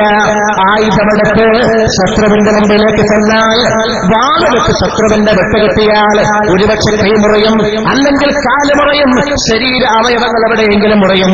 എന്നാൽ കുത്തുവാക്ക് പറയുമ്പോൾ ആ കുത്തുവാക്ക് ഏൽക്കുന്നത് മനുഷ്യന്റെ പ്രധാനപ്പെട്ട അവയവമാകുന്ന ഹൃദയത്തിലാണ്. ഹൃദയത്തിലേൽക്കുന്ന കുത്തുവാക്കുകൾ കേട്ടിട്ടും ആ കുത്തുവാക്കുകൾ കേട്ട് സഹിച്ചിട്ടും പിന്നെയും എന്റെ ചര്യ ആരെങ്കിലും മുറുകെ പിടിച്ചാൽ, നന്മയിൽ നിന്ന് പിന്മാറാതെ മുന്നോട്ട് പോയാൽ ഫലഹു അജ്റു മിഅത്തി ശഹീദ്, അവന് 100 രക്തസാക്ഷിയുടെ പ്രതിഫലമുണ്ടെന്ന്, ഷഹീദിന്റെ കൂലിയുണ്ടെന്ന് മുഹമ്മദ് മുസ്തഫ. അത്തരമൊരു കാലത്തിലാണ് നാം ജീവിക്കുന്നത് എന്ന് പറഞ്ഞാൽ, ഇന്നത്തെ കാലത്തിന്റെ ഒഴുക്കിനനുസരിച്ച് ഒഴുകിയില്ലെങ്കിൽ, കാലത്തിന്റെ പോക്ക് പോലെ പോയില്ലെങ്കിൽ നമ്മളൊക്കെ 2ാം നമ്പറുകാരാണ് എന്ന് എല്ലാവരും നമ്മളെ പോലും വിലയിരുത്തുന്ന ഒരു കാലഘട്ടം അല്ലേ? ഇത്തരമൊരു കളിക്കാലം വന്നപ്പോൾ നമ്മുടെ മലപ്പുറം ജില്ലയുടെ മുക്കുമൂലകളിൽ സ്പോർട്സ് താരങ്ങൾക്കുള്ള ടീമുകളെ കൊണ്ടും അവർക്കുള്ള കട്ടൗട്ടുകളെ കൊണ്ടും നിറഞ്ഞിരിക്കുകയാണ്. ഇവിടെ വിട്ട് തൃശ്ശൂരുകളിൽ അങ്ങോട്ട് പോയാൽ ഇത്തരം ഫ്ലക്സ് ബോർഡുകൾ കാണുമോ? ഇത്തരം കട്ടൗട്ടുകൾ കാണുമോ? എന്ത് കാര്യമുണ്ട് സഹോദര? എനിക്ക് ദുനിയാവിൽ നേട്ടമുണ്ടോ? ആഖിറത്തിൽ നേട്ടമുണ്ടോ? കളി നടക്കുന്ന ബ്രസീലിലാണ്, പക്ഷേ കരണ്ടിന്റെ ചാർജ് കൂടിക്കൂടി വരുന്ന കേരളത്തിലാണ്. എന്തേ? കളി കാണാൻ അവന് കരണ്ട് വേണം, അവനക്ക് TV ഓണാക്കണം. ലക്ഷക്കണക്കിന് TVകൾ വാങ്ങി, മാത്രമല്ല അതിനു വേണ്ടി കരണ്ട് ഉപയോഗിച്ചു, അതിന് സീലിംഗ് ഫാനുകളും AC-കളും ഉപയോഗിച്ചു. ഇലക്ട്രിസിറ്റി ബില്ലുകൾ കേരളത്തിൽ കൂടിക്കൊണ്ടിരിക്കുമ്പോൾ കളി നടക്കുന്ന ബ്രസീലിന് പോലുമില്ലാത്ത ചൂട് എന്തേ ആ ഭ്രാന്ത് ഉമ്മത്ത് മുസ്ലിമാകാൻ നമുക്കെന്തേ പിടിപെട്ടത്? എന്ത് കാരണം? ഇസ്ലാമിനെ നാം മനസ്സിലാക്കിയില്ല. നമ്മൾ ആരെ സ്നേഹിക്കണമെന്ന് നമ്മൾ പലപ്പോഴും മനസ്സിലാക്കിയില്ല. കാലത്തിന്റെ ഒഴുക്കിനനുസരിച്ച് നമ്മളിങ്ങനെ ഓടി നടക്കുകയാണ്. അല്ലാഹു നമുക്ക് ബോധം നൽകുമാറാവട്ടെ.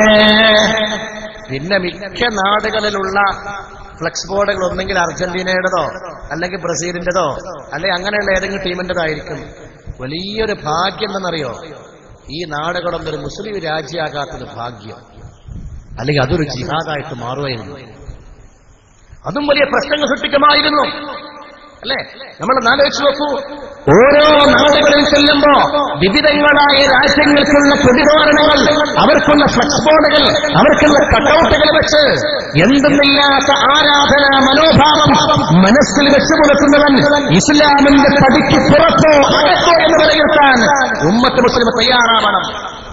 ഇത് പറയാൻ സമുദായത്തിന് ചങ്കൂറ്റമുണ്ടാവണം. ഇത് നാണം കുടുങ്ങി മറച്ചു വെക്കേണ്ട ഒന്നല്ല. ആരൊക്കെ പറഞ്ഞാലും മുസ്ലിമിനെ സംബന്ധിച്ചിടത്തോളം അവനൊരു ഫാൻസിലെ മെമ്പറാണെങ്കിൽ അവൻ ആ ഫാൻസിന്റെ ആളെ കൂടെ പോകുമെന്ന്, അവൻ സ്വർഗത്തിലേക്കെങ്കിൽ സ്വർഗത്തിലേക്ക്, അവൻ നരകത്തിലേക്കെങ്കിൽ നരകത്തിലേക്ക് പോകേണ്ടി വരുമെന്ന് മുഹമ്മദ് മുസ്തഫ. നിങ്ങൾ ഏത് ഫാൻസിലെ മെമ്പറാണോ, ഏത് ടീമിലെ ആർക്ക് വേണ്ടിയുള്ള ഫാൻസ് ഉണ്ടാക്കി ആ ഫാൻസിലെ മെമ്പറാണോ, അവർ പോകുന്നിടത്തേക്ക് നിങ്ങൾ പോകേണ്ടി വരും.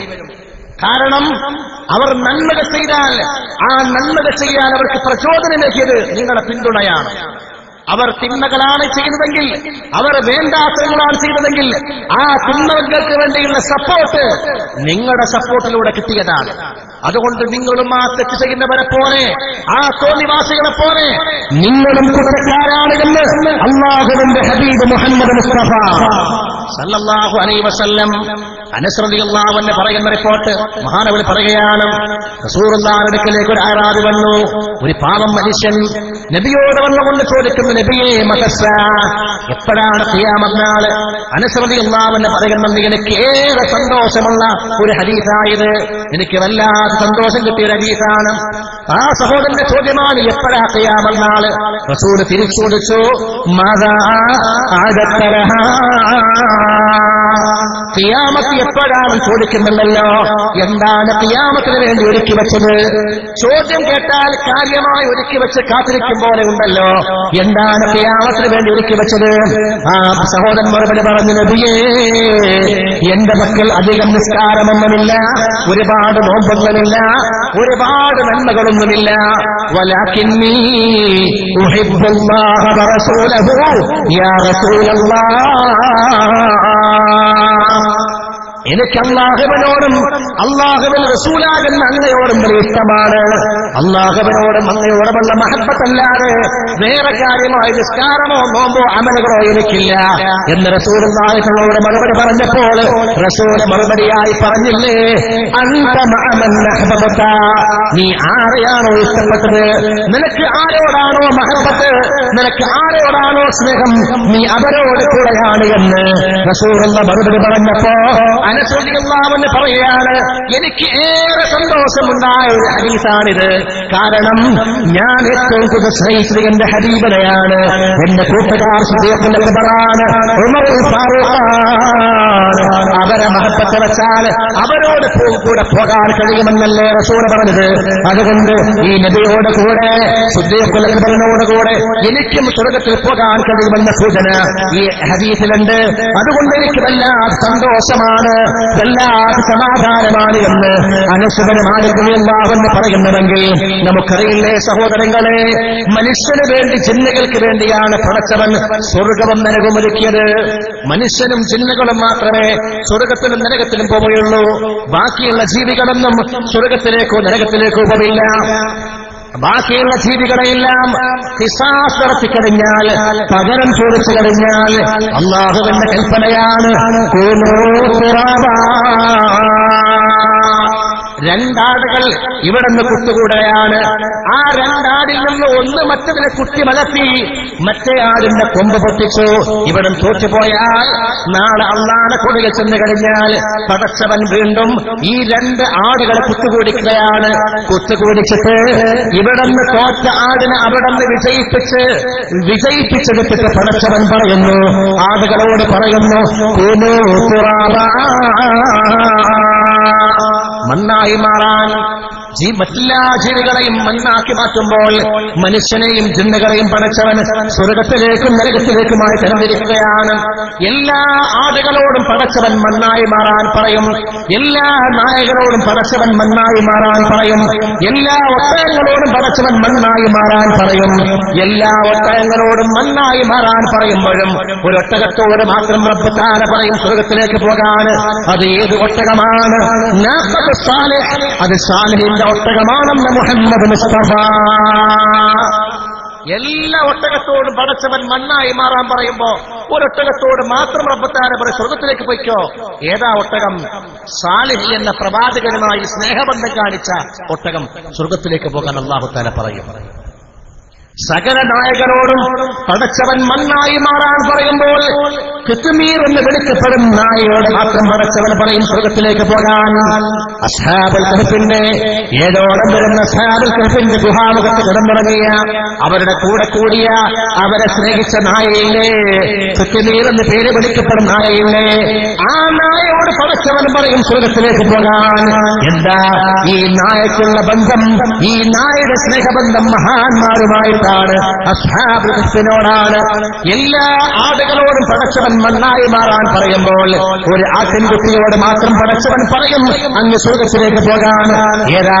ജിബ്രീൽ കൊണ്ടുവന്ന ആട്ടിൻകുട്ടിയില്ലേ, ഇസ്മായിൽ എന്ന പൊന്നുമോനെ ഇബ്രാഹിം അലൈഹിസ്സലാം മറക്കുമ്പോൾ കൊണ്ടുവന്ന ആട്ടിൻകുട്ടിയില്ലേ. കാരണം ആ ആട്ടിൻകുട്ടിയുടെ ബന്ധം ഇബ്രാഹിമുമായിട്ടാണ്, ഇസ്മായിലുമായിട്ടാണ്. ആട്ടിൻകുട്ടിയോട് സ്വർഗത്തിൽ പോകാൻ പറയുമെന്ന് മുഹമ്മദ് മുസ്തഫ.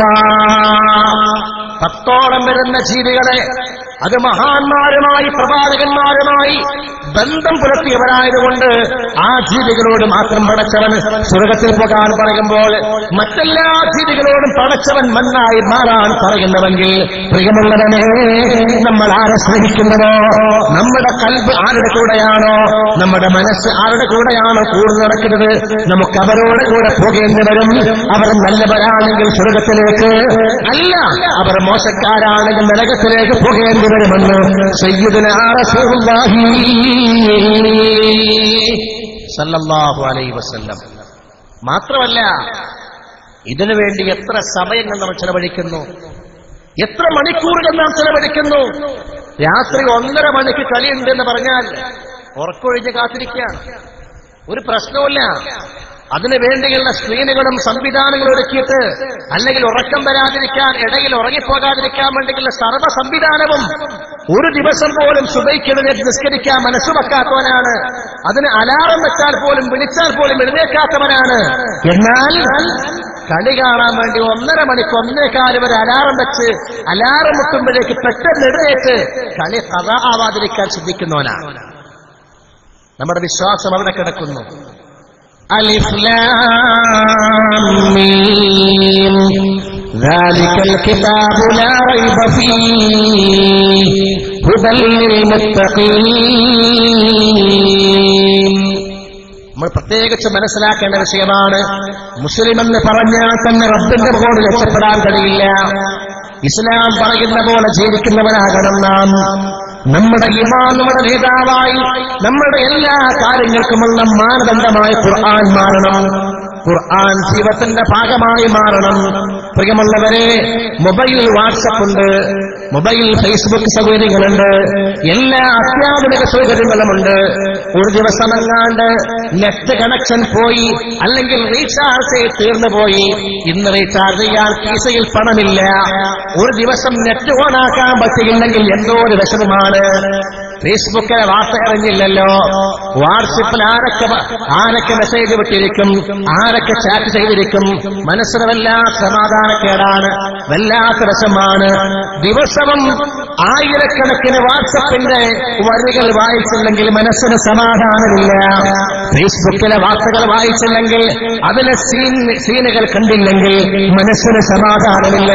എങ്കിൽ മുസ്ലിമേ, നമുക്കൊരിക്കലും മാറ്റിവെക്കാൻ പറ്റാത്ത വിശുദ്ധ ഖുർആൻ, ജീവിതഗന്ധിയായി മാറേണ്ട വിശുദ്ധ ഖുർആൻ, ഒരു ദിവസം ഒരു പേജെങ്കിലും ഓതാൻ, ആ വിശുദ്ധ ഖുർആന്റെ ഒരു സൂറത്തെങ്കിലും എനിക്ക് ഓതുകയില്ലെങ്കിൽ സമാധാനമില്ല എന്ന ഈമാനിക തലത്തിലേക്ക് നാം എത്തിയിട്ടുണ്ടോ? ചിന്തിക്കേണ്ട വിഷയമാണ്, ആലോചിക്കേണ്ട വിഷയമാണ്. ഏത് ഖുർആനാണ്? ഖുർആൻ അവതീർണമായ മാസം റമദാൻ കടന്നു വരാൻ പോവുകയാണ്. റമദാനിൽ മാത്രമല്ല, എല്ലാ സമയങ്ങളിലും എല്ലാ അവസരങ്ങളിലും മുസ്ലിമിന്റെ ഭാഗമായി മാറേണ്ട ഒന്നാണ് ഖുർആൻ. ആ ഖുർആൻ എല്ലാത്തിനും പരിഹാരമാണെന്ന് മുഹമ്മദ് മുസ്തഫ. എല്ലാത്തിനും പരിഹാരമാണ്. ഇവിടെ പറഞ്ഞില്ല ഒരുപാട് ആളുകൾ രോഗികളാണ് എന്ന്. ക്യാൻസർ രോഗം വർദ്ധിച്ചു, മഹാമാരികൾ വർദ്ധിച്ചു, മഹാമാരികൾ കിഡ്നി ഫെയിലാകുന്ന കേസുകൾ സാർവത്രികമായി. രോഗമെന്താണെന്നറിയാതെ ലക്ഷങ്ങൾ ചെലവഴിച്ചിട്ടും ആതുരാലയങ്ങൾ കയറിയിറങ്ങലല്ലാതെ അതിന് യാതൊരു ശമനവും കാണുന്നില്ല. എന്താണ് മുസ്ലിമേ? അതും കൂടുതൽ രോഗികൾ നമ്മളിൽ തന്നെയാണ്. മുസ്ലിം സമുദായത്തിലാണ് കൂടുതൽ രോഗികൾ. എന്തുകൊണ്ടാ? കാരണം മറ്റൊന്നുമല്ല സഹോദര, 23% ഇന്ത്യയിലെ മുസ്ലിം പോപ്പുലേഷൻ. മാക്സിമം 23%. അതായത് ഇന്ത്യയിൽ ആകെ 100 പേരാണ് ഉള്ളതെങ്കിൽ ആ 100-ൽ 23 പേര് മുസ്ലിങ്ങളാണ്, ബാക്കി 77 പേർ മറ്റു മതക്കാരാണ്. എന്നാൽ 23% തികയാത്ത ഈ സമുദായത്തിലെ മെമ്പർമാരാണ് ഹോസ്പിറ്റലുകളിൽ 75%. കോഴിക്കോട്ടെ ഏത് ഹോസ്പിറ്റലാണെങ്കിലും, അങ്ങ് പരിയാരം മെഡിക്കൽ കോളേജ് ആണെങ്കിലും, കോഴിക്കോട്ട് മെഡിക്കൽ കോളേജ് ആണെങ്കിലും, ലോകത്തെ അങ്ങ് മംഗലാപുരത്തെ ഹോസ്പിറ്റലുകളാണെങ്കിലും, അവിടെയെല്ലാം ചികിത്സകൾ തേടിയെത്തുന്ന ആളുകളിൽ ബഹുഭൂരിപക്ഷവും 75% നമ്മുടെ സമുദായമാണ്, മുസ്ലിം സമുദായമാണെന്ന് പറഞ്ഞാൽ അതിന്റെ കാരണമെന്താ? കാരണം മറ്റൊന്നുമല്ല സഹോദര, ഉള്ള രോഗത്തിൽ ഏറിയ കൂറുമ്പ് രോഗമല്ല, അത് പൈശാചിക ബുദ്ധിമുട്ടാണ്. പിശാച് നമ്മുടെ അകത്ത് കയറി ഉണ്ടാകുന്ന ബുദ്ധിമുട്ടുകളാണ്, അത് രോഗമായി കാണുകയാണ്. അങ്ങനെയുള്ള രോഗങ്ങൾക്ക് മരണം വരെ മരുന്ന് കഴിച്ചാലും രോഗം മാറില്ല എന്ന് മാത്രമല്ല, പണമങ്ങനെ തീർന്ന രോഗവും. നമ്മുടെ സമ്പത്തങ്ങനെ ആരോഗ്യത്തിന് വേണ്ടി, ലോകത്തിന് വേണ്ടി നമ്മൾ ചെലവഴിച്ചുകൊണ്ടിരിക്കും, അതുകൊണ്ട് രോഗം മാറില്ല. എന്നാൽ അത്തരം രോഗങ്ങൾ വരാതിരിക്കാൻ, പൈശാചിക ബുദ്ധിമുട്ടുകൾ വരാതിരിക്കാൻ അല്ലാഹുവിന്റെ ഹബീബ് പഠിപ്പിച്ച കാര്യം എന്താണ്? അത് പരിശുദ്ധ ഖുർആനാണ്, അത് പരിശുദ്ധ ദിക്റാണ്. മുഹമ്മദ് മുസ്തഫ സല്ലല്ലാഹു അലൈഹി വസല്ലം. മനസ്സുകൾ തുരുമ്പ് വന്നു പോയി അല്ലേ? ആവശ്യമുണ്ടാകുമ്പോ നമ്മുടെ കാര്യങ്ങൾ നടക്കാൻ വേണ്ടി മാത്രം ഖുർആൻ ഓതുന്ന ആളുകളാണ് നാം. നമ്മുടെ കാര്യം നടത്താൻ വേണ്ടി മാത്രം. എന്തെങ്കിലും ബുദ്ധിമുട്ട് വന്നു, ഒരുപാട് കാലമായി തലവേദന വിട്ടുമാറുന്നില്ല, വല്ലാതെ സഹിക്കാൻ പറ്റാത്ത തലവേദന, എല്ലാ നിലക്കുള്ള ചികിത്സയും കഴിഞ്ഞു, യൂനാനി മരുന്നും കഴിച്ചു, അലോപ്പതിയും കഴിഞ്ഞു, ആര്യവൈദ്യവും കഴിഞ്ഞു, ഇനി ഒരു മരുന്നുമില്ല. അവസാനം വേറെ മതപരമായുള്ള ചികിത്സയും ചെയ്തു. അവസാനം ഒരു തങ്ങളെ കണ്ടു. തങ്ങളെ കണ്ടപ്പോ പറഞ്ഞു, എല്ലാ ദിവസവും മഗ്‌രിബ് നിസ്കാര ശേഷം ബദരീങ്ങളുടെ പേരിൽ സൂറത്ത് യാസീൻ ഓതണം. ഒരു 41 ദിവസം 41 ദിവസം ബദരീങ്ങളുടെ പേരിൽ യാസീൻ ഓതണമെന്ന് പറഞ്ഞാൽ 41 ദിവസം ആ തലവേദന മാറാൻ വേണ്ടി നാം സൂറത്ത് യാസീൻ ഓതുകയാണ്. 42-ാം ദിവസം യാസീൻ കാണില്ല അല്ലേ? മഗ്‌രിബിന് ശേഷം നടന്നു പോകുന്ന ഒരു വീട്ടിൽ, മുസ്ലിമിന്റെ വീട്ടിൽ നിന്ന് ഖുർആനോത്ത് ഇങ്ങനെ കേൾക്കുന്നുണ്ട്. ഉറപ്പിക്കാം അവർക്കെന്തോ കാര്യമായി പ്രശ്നമുണ്ട്. അവരേതോ ഒരു തങ്ങളെയോ മൊയ്ലിയാരെയോ പോയി കണ്ടിട്ടുണ്ട്. അവര് വല്ലതും ഓതാൻ കൊടുത്തിരിക്കും. ആ ഓത്തിന്റെ സമയം കഴിഞ്ഞാൽ, ദിവസം കഴിഞ്ഞാൽ, പിന്നെ ആ ഖുർആനുമായി ബന്ധമില്ലാത്ത മുസ്ലിമാണ് നാമെങ്കിൽ, ഇല്ല മുസ്ലിമേ, ജീവിതത്തിന്റെ എല്ലാ തലങ്ങളിലും എല്ലാ ആവശ്യങ്ങൾക്ക് വേണ്ടിയും നമ്മൾ സമീപിക്കേണ്ട ഒന്ന് അത് വിശുദ്ധ ഖുർആനാണ്. രോഗശമന ഖുർആനാണ്, മനസ്സിന് സമാധാന ഖുർആനാണ്, മുസ്ലിമിന്റെ കോൺസ്റ്റിറ്റ്യൂഷനാണ്, ഭരണഘടനയാണ് വിശുദ്ധ ഖുർആൻ. ഖുർആൻ മാറ്റി നിർത്തിയിട്ടുള്ള, ഖുർആൻ ഒഴിവാക്കിയിട്ടുള്ള ഒരു മേഖലയിൽ മുസ്ലിമിന് ഇല്ലേ ഇല്ല എന്ന് പരിശുദ്ധ റസൂൽ മുഹമ്മദ് മുസ്തഫ. ഒരു മേഖലയിലില്ല. എല്ലാ രംഗത്തും ഏത് വിഷയത്തിനുമുള്ള പരിഹാരം വിശുദ്ധ ഖുർആൻ. പോലത്തെ നാം ജീവിക്കുന്ന ഈ കാലഘട്ടം, ഈ കാലത്ത് നടക്കുന്ന സംഭവവികാസങ്ങളെക്കുറിച്ച് പോലും വിശുദ്ധ ഖുർആൻ പ്രതിപാദിച്ചു പോയിട്ടുണ്ട്. എല്ലാ സംഭവങ്ങളും ഖുർആന്റെ പ്രതിപാദ്യ വിഷയമാണ്. ഞാൻ ഒത്തുപോകുന്നു 2011 സെപ്റ്റംബർ 11 അമേരിക്കയിലെ വേൾഡ് ട്രേഡ് സെന്റർ എന്ന് പറയപ്പെടുന്ന ഒരു വലിയ ഭീമൻ കെട്ടിടം, 109 നിലയുള്ള കെട്ടിടം തകർക്കപ്പെട്ടു. ന്യൂയോർക്കിലെ ആ വലിയ കെട്ടിടം തകർക്കപ്പെട്ടു. അതിന്റെ പേരിൽ ലോക മുസ്ലിമീങ്ങൾ വല്ലാതെ വേട്ടയാടപ്പെടുന്ന അവസ്ഥയുമുണ്ടായി. അതിനുശേഷം സൗദി അറേബ്യയിൽ ഒരു പത്രം റിപ്പോർട്ട് ചെയ്തിരുന്നു, ഇങ്ങനെ ഒരു സംഭവം നടക്കാൻ പോകുന്നുവെന്ന സൂചന വിശുദ്ധ ഖുർആന്റെ ഘടനയിലുണ്ട്. വിശുദ്ധ ഖുർആന്റെ ആയത്തുകൾ പരിശോധിച്ചാൽ അതിൽ നിന്ന് മനസ്സിലാക്കാൻ കഴിയുമെന്ന് അതിനുശേഷം ഒരു അറബി പത്രം റിപ്പോർട്ട് ചെയ്തെങ്കിൽ ശരിയല്ലേ കാര്യം? വിശുദ്ധ ഖുർആനിലെ ബിസ്മിയില്ലാത്ത ഏക സൂറത്താണ് സൂറത്ത് തൗബ. തൗബ സൂറത്ത് ബിസ്മിയില്ലാത്ത ഏക സൂറത്താണ്. ആ സൂറത്ത് വിശുദ്ധ ഖുർആന്റെ 9ാമത്തെ സൂറത്താണ്. 11ാം ജുസ്ഇലാണ്. വേണമെങ്കിൽ പോയി നോക്കിക്കോ, വാഴ കഴിഞ്ഞിട്ട് പോയി നോക്കാം. വിശുദ്ധ ഖുർആന്റെ 11ാം ജുസ്ഇലെ 9ാം സൂറത്താണ് തൗബ സൂറത്ത്.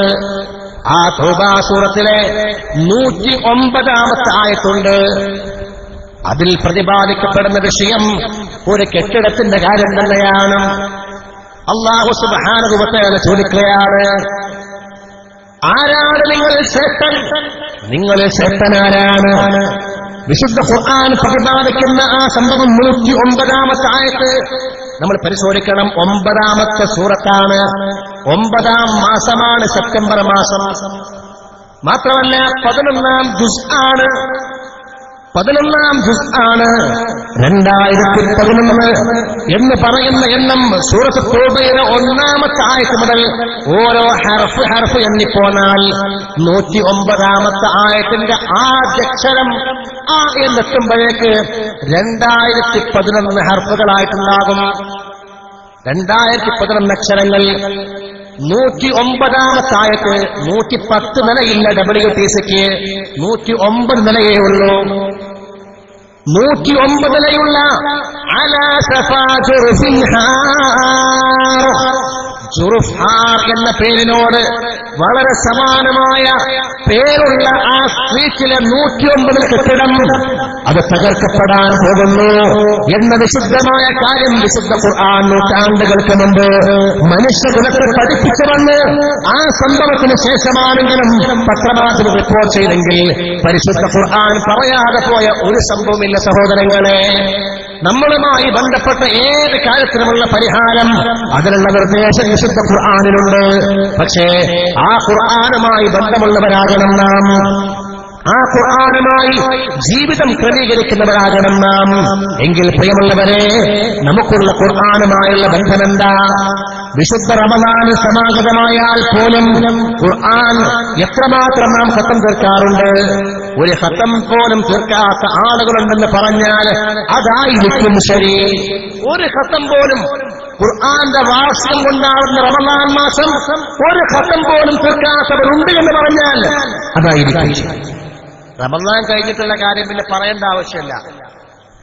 റമളാൻ കഴിഞ്ഞിട്ട് അബദ്ധവശാലെങ്കിലും ഖുർആൻ തൊട്ടുപോയവർ ആരൊക്കെ എന്ന് ചോദിച്ചാൽ മനഃപൂർവ്വമല്ല, അബദ്ധവശാൽ വേറെന്തോ പുസ്തകം തിരയുമ്പോൾ തൊട്ടുപോയിട്ടുണ്ട് എന്ന് പറയാൻ കഴിയുന്നവർ പോലും കുറവായിരിക്കും.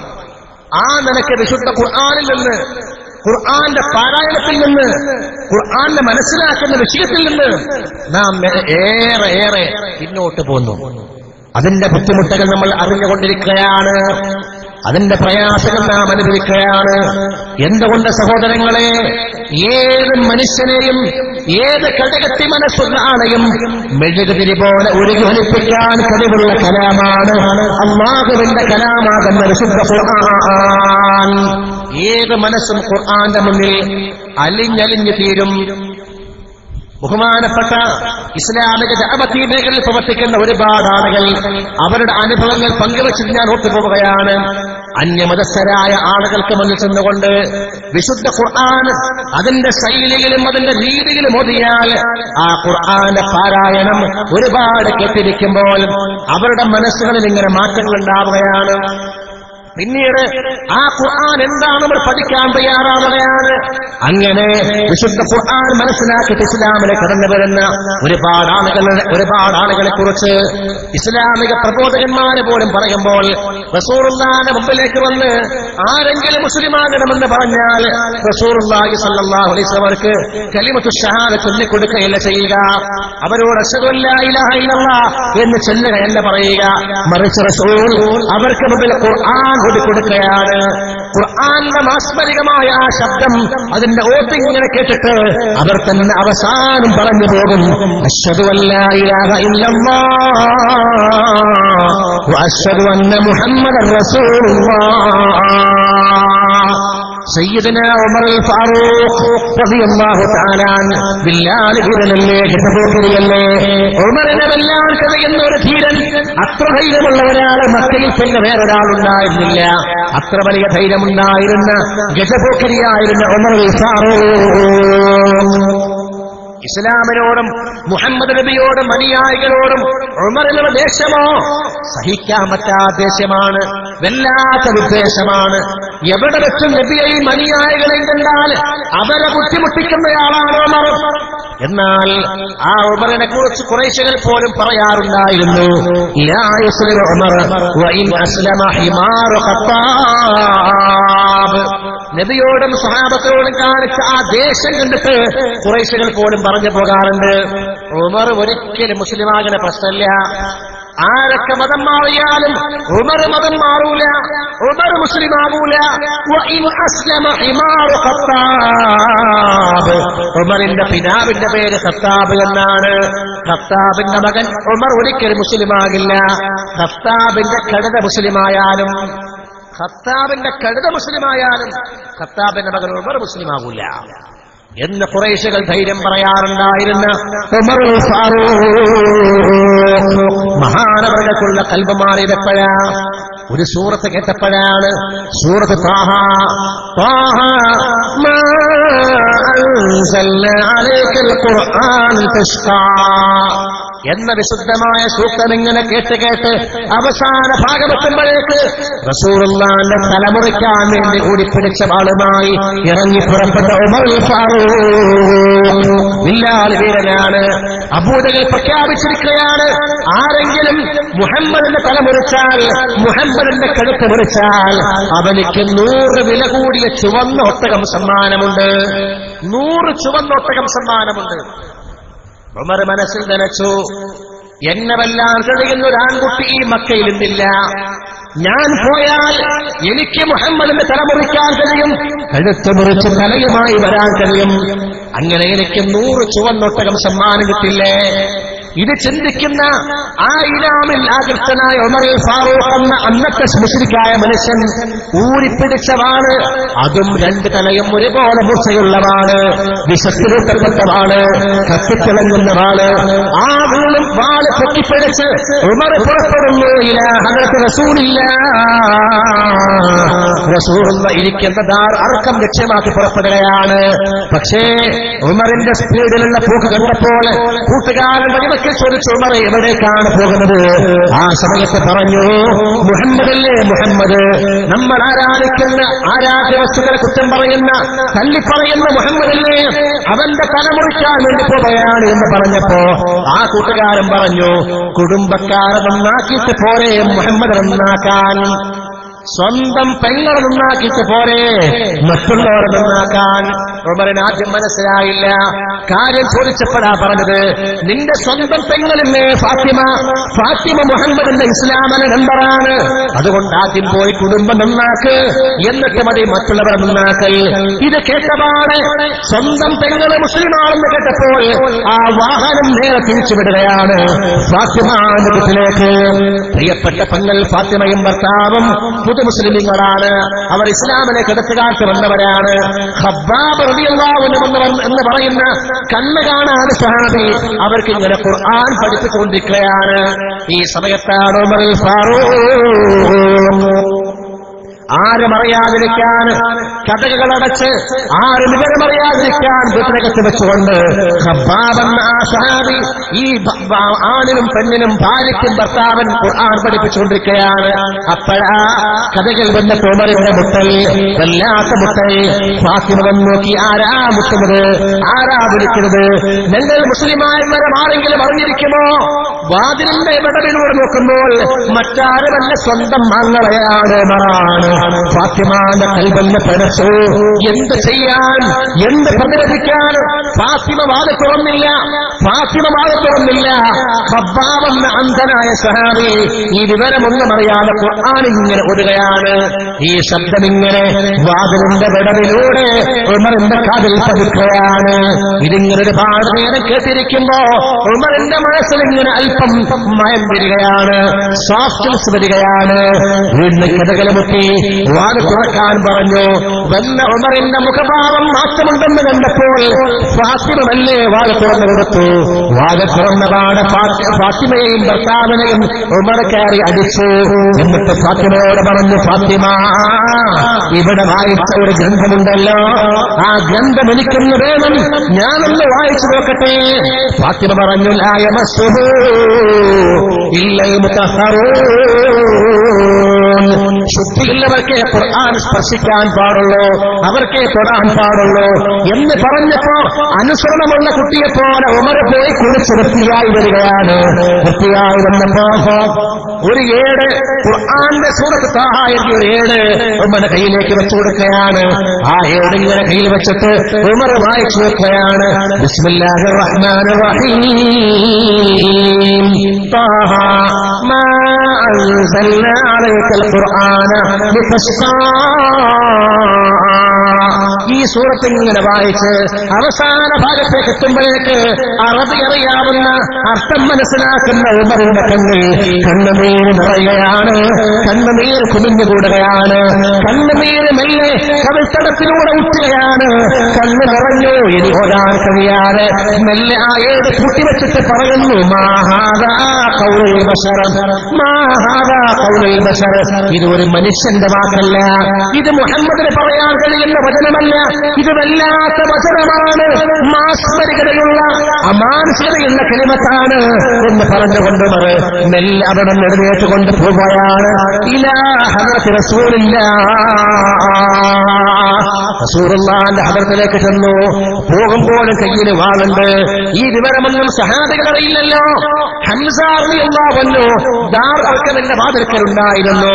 ഹംസയുടെ ഉമറിന്റെ വരവ് കണ്ടപ്പോൾ സഹാബികൾ ചെന്ന് നബിയോട് പറഞ്ഞു, നബിയെ, ഉമർ വരുന്നുണ്ട്, ഉമർ വരുന്നുണ്ട്, ബില്ലാൽ വീരനാണ്, ഗസബക്കിരിയാണ്, ഉമർ വരുന്നുണ്ട്, കയ്യിൽ വാളുമുണ്ട് നബിയെ എന്ന് കേട്ടപ്പോ ഹംസ റളിയല്ലാഹു അൻഹു ചാടി എഴുന്നേറ്റിട്ട് പറഞ്ഞു, നബിയെ, ആരും പേടിക്കണ്ട, ഞാൻ ഈ വാതിൽക്കലുണ്ട്, ദാർക്കലിന്റെ വാതിൽക്കൽ ഞാനുണ്ട്, ഉമറങ്ങാണ്ട് നല്ല നിലയിലാണ് വരുന്നതെങ്കിൽ അവനെ സ്വീകരിക്കാൻ ഞാൻ തയ്യാറാണ്.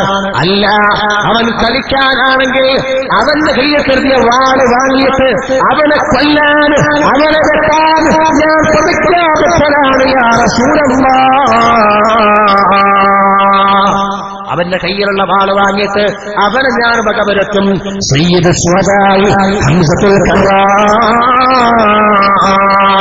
ഉമർ വന്ന് കയറി വന്നു. വാതിൽക്കൽ വന്ന് ഭവ്യതയോടെ ഇത് കണ്ടപ്പോഴേ സ്വഹാബികൾക്ക് മനസ്സിലായി ഉമറിന്റെ മനസ്സിന് മാറ്റമുണ്ട് എന്ന്. ആ വാൾ ഒരു മൂലയിലേക്ക് മാറ്റിവെച്ച് നബിയുടെ മുന്നിൽ മുട്ടുകുത്തിയിരിക്കുകയാണ്. നബിയോട് വിവരങ്ങളെല്ലാം പറഞ്ഞിട്ട് പറയുന്നു, അശ്ഹദു അല്ലാ ഇലാഹ ഇല്ലല്ലാഹ് വഅശ്ഹദു അന്നക റസൂലുള്ളാഹ്. ഞാനും ഇസ്ലാമിലെ മെമ്പറാണ്. നബിയെ, ഈ രഹസ്യം ഇനി ഈ പരിശുദ്ധമായ സത്യമിനി രഹസ്യമാക്കി വെക്കേണ്ട ആവശ്യമില്ല, ഇത് പരസ്യമാക്കണം, ഒരു മോനെയും പേടിക്കേണ്ട ആവശ്യമില്ല. ഞാനെന്റെ നബിയെ ഇത് പരസ്യമാക്കണമെന്ന് പറഞ്ഞ് അവിടെ വെച്ചുകൊണ്ടൊരു മാർച്ച് നടത്തുകയാണ്. ഒരു മാർച്ച് പരിശുദ്ധമാക്കപ്പെട്ട കാബാലയത്തിലേക്ക്. റസൂലുള്ളാഹിയാണ് നേരെ നടുവിൽ, വലത്തെ ഭാഗത്ത് ഉമറുൽ ഫാറൂഖ്, ഇടത്തെ ഭാഗത്ത് ഹംസത്തുൽ കറാർ. പിന്നെ സ്വഹാബികളെല്ലാം അണിനിരത്തി ഉമർ മുദ്രാവാക്യം വിളിക്കുന്നു, ആൺമക്കൾക്ക് പിറന്ന് ആരെങ്കിലും ഉണ്ടെങ്കിൽ വാടാ, ഞാൻ ഉമർ മുഹമ്മദിന്റെ ഇസ്ലാമിലെ മെമ്പറാണ്, അല്ലാഹുവല്ലാതെ ആരാധിക്കപ്പെടാൻ ലോകത്തർഹനായാലുമില്ല, മുഹമ്മദ് അല്ലാഹുവിന്റെ റസൂലാണ്, ഞാനും ആ കാര്യം മനസ്സിലാക്കിയിരിക്കുന്നു. ചോദിക്കാൻ ധൈര്യമുള്ളവർ മക്കയുടെ ചേരി പ്രദേശങ്ങളിൽ ആരെങ്കിലും ഉണ്ടെങ്കിൽ വാടാ എന്ന് പറഞ്ഞുകൊണ്ട് പരിശുദ്ധ കാബാലയത്തിലേക്ക് മാർച്ച് ചെയ്യുകയാണ്. സയ്യിദുനാ ഉമറുൽ ഫാറൂഖ് ഈ ഉമറിന്റെ മനസ്സിനമാക്കിയത് വിശുദ്ധ ഖുർആനിലെ ഒരു സൂക്തമാണ്. അതാണ് ഖുർആന്റെ ഇജാസ്, അതാണ് ഖുർആന്റെ മാസ്മരികത. പോകട്ടെ, ഇബ്നുൽ മുഖഫ എന്ന് പറയുന്ന പ്രഗൽഭനായ തത്വചിന്തകളുണ്ടല്ലോ, വളരെ പ്രഗൽഭനായ ഒരുപാട് കഥകൾ അറബിയിലും പേർഷ്യൻ ഭാഷയിലെല്ലാം എഴുതിയ പ്രഗൽഭനായ എഴുത്തുകാരനായ ഇബ്നുൽ മുഖഫ. എന്നാൽ ഇന്ന് അഫ്ദൽ മക്ക് ഖലീലാവതിന്റെ പോലെയുള്ള ചില ചെറിയ അറബ് സാഹിത്യ ചില പുസ്തകങ്ങൾ നമ്മൾ പഠിക്കാറുണ്ട്. ആ പുസ്തകം രചിച്ച ഇബ്നുൽ മുഖഫ അദ്ദേഹത്തിനെ പോലെ ഒരിക്കൽ പേർഷ്യൻ രാജാവിനോട് അദ്ദേഹം പറഞ്ഞു, പേർഷ്യൻ രാജാവിനെ സമീപിച്ചുകൊണ്ട് പറയുന്നു, പേർഷ്യൻ രാജാവേ, എനിക്കൊരു സന്തോഷം ആശ്രയിക്കാനുണ്ട്. ഞാൻ വിശുദ്ധ ഖുർആനിലെ ഖണ്ഡനം എഴുതാൻ പോവുകയാണ്. വിശുദ്ധ ഖുർആനിലുള്ള ഖണ്ഡനമാണ്. ഇബ്നുൽ മുഖഫ പറഞ്ഞപ്പോൾ പേർഷ്യൻ ജനതയ്ക്ക് സമാധാനമായി. കാരണം നൂറ്റാണ്ടുകളായി ആർക്കും മറുപടി പറയാൻ കഴിയാത്ത, ഒരു ഖണ്ഡനം എഴുതാൻ കഴിയാത്ത ഒരു വിഷയം ഇബ്നുൽ മുഖഫ ഇതാ ഏറ്റെടുക്കുകയാണ്, അവൻ എഴുതാൻ പോവുകയാണ്. രാജാവും പരിവാരങ്ങളും ഒരുപാട് ഓഫറുകൾ കൊടുത്തു, രാജപദവികൾ ഓഫർ കൊടുത്തു. ഇബ്നുൽ മുഖഫ പറഞ്ഞു, എനിക്ക് ആദ്യമായി സൗകര്യങ്ങളെല്ലാം വേണം. എന്തൊക്കെ സൗകര്യങ്ങൾ വേണം? ഇബ്നുൽ മുഖഫ പറഞ്ഞു, എനിക്ക് സ്വന്തമായ ഒരു വീട് വേണം. ആദ്യം സ്വസ്ഥമായി സ്വൈര്യമായി നിന്നുകൊണ്ട് എഴുതാൻ കഴിയുന്ന നല്ല വിശാലതയുള്ളൊരു വീട് വേണം. മാത്രമല്ല, എന്നെ പരിചരിക്കാൻ, എന്നെ എല്ലാ നിലക്കും എന്നെ പരിപാലിക്കാൻ ഒരു ഖാദിമത്തിന്, ഒരു സേവകയെ കൂടി വേണം. മാത്രമല്ല, എനിക്ക് എഴുതാൻ വേണ്ട മഷിയും എഴുതാൻ ആവശ്യമായ പേനകളും, മാത്രമല്ല ഇതിന് വേണ്ട പേപ്പറുകളും എല്ലാം മതിയായിരിക്കണം. ഒക്കെ തന്നാൽ ഞാൻ ഖണ്ഡനമെഴുതാം. പ്രിയമുള്ള സഹോദരങ്ങളെ, 21-ാം നൂറ്റാണ്ടിൽ മാത്രമല്ല ഖിയാമത്ത് നാൾ വരെ ഈ വെല്ലുവിളി ഖുർആൻ നമ്മളോട് വിളിക്കുന്നുണ്ട്. വഇൻ കുൻതും ഫീ റൈബിൻ മിമ്മാ നസ്സൽനാ അലാ അബ്ദിനാ ഫഅ്തു ബിസൂറത്തിൻ മിൻ മിസ്ലിഹി വദ്ഉ ശുഹദാഅകും മിൻ ദൂനില്ലാഹ് ഇൻ കുൻതും സാദിഖീൻ. ഗ്ലോബൽ വില്ലേജായി ലോകം മുഴുവനും ഒരു ഗ്ലോബ് പോലെ, ഒരു പന്ത് പോലെ ചുരുങ്ങിയ ലോകമാണെങ്കിലും ലോകത്തെ അറബ് സാഹിത്യങ്ങളും അറബ് ഡിക്ഷണറികളും എല്ലാം കയ്യൊതുങ്ങിയ ലോകമാണെങ്കിലും ആധുനിക മനുഷ്യനോടും വെല്ലുവിളിയാണ്. ഖുർആനിന് സമാനമായ ഒരു സൂക്തം കൊണ്ടുവരാൻ, ഒരു ഖുർആൻ വേണ്ട, 10 സൂറത്തുകൾ വേണ്ട, ഒരു സൂറത്ത് കൊണ്ടുവരാൻ സാധ്യമെങ്കിൽ കൊണ്ടുവാടാ. അല്ലാഹുവല്ലാത്ത സർവ്വ ആളുകളെയും അല്ലാഹുവല്ലാത്ത എല്ലാവരെയും നിങ്ങൾ സഹായത്തിന് വേണ്ടി വിളിച്ചോളൂ. ഇൻ കുൻതും സാദിഖീൻ. ഖുർആൻ ഇന്നും വെല്ലുവിളിക്കുന്നുണ്ട്. ഖിയാമത്ത് നാൾ വരെ ഈ വെല്ലുവിളിക്ക് ഉത്തരം കൊടുക്കാൻ ഒരു മനുഷ്യനും ഒരാൾക്കും സാധ്യമാകില്ല എന്ന് വിശുദ്ധ ഖുർആൻ തന്നെ പഠിപ്പിക്കുകയാണ്. എന്നാൽ ഇബ്നുൽ മുഖഫ പറഞ്ഞു, ഞാൻ ഖണ്ഡനം എഴുതാം. അവർ എല്ലാ സൗകര്യങ്ങളും ചെയ്തു കൊടുത്തു. അദ്ദേഹം പറഞ്ഞു, എനിക്ക് 6 മാസം സമയം വേണം. 6 മാസം സമയം എനിക്ക് അനുവദിക്കണം. മാത്രമല്ല, ഈ 6 മാസ സമയത്തിനിടയ്ക്ക് എന്നെ ആരും ഒന്നുകൊണ്ട് ബുദ്ധിമുട്ടിക്കാൻ പാടില്ല. എഴുതിയോ, ആയോ, എത്രയായി എന്നൊന്നും എന്നോട് വന്നുകൊണ്ട് ചോദിക്കാൻ പാടില്ല. 6 മാസം കഴിയുമ്പോ ഞാൻ പ്രസ്കോപ്പ് തരാമെന്ന് ഇബ്നുൽ മുഖഫ പേർഷ്യൻ ജനതയോട് വാക്ക് കൊടുക്കുകയാണ്. എല്ലാ സൗകര്യങ്ങളും ചെയ്തു കൊടുത്തു. വീടൊരുക്കി, പരിചാരികയെ വെച്ചു, പേപ്പറുകൾ കൊടുത്തു, മഷി സജ്ജമാക്കി, പേന കൊടുത്തു. അതാ വിശുദ്ധ ഖുർആനിനെ ഖണ്ഡനമെഴുതാൻ ഇബ്നുൽ മുഖഫ ഇരിക്കുകയാണ്. ഇരുന്നു. ആദ്യമായി ഖണ്ഡിക്കേണ്ട വചനം ബിസ്മില്ലാഹിർ റഹ്മാനിർ റഹീം.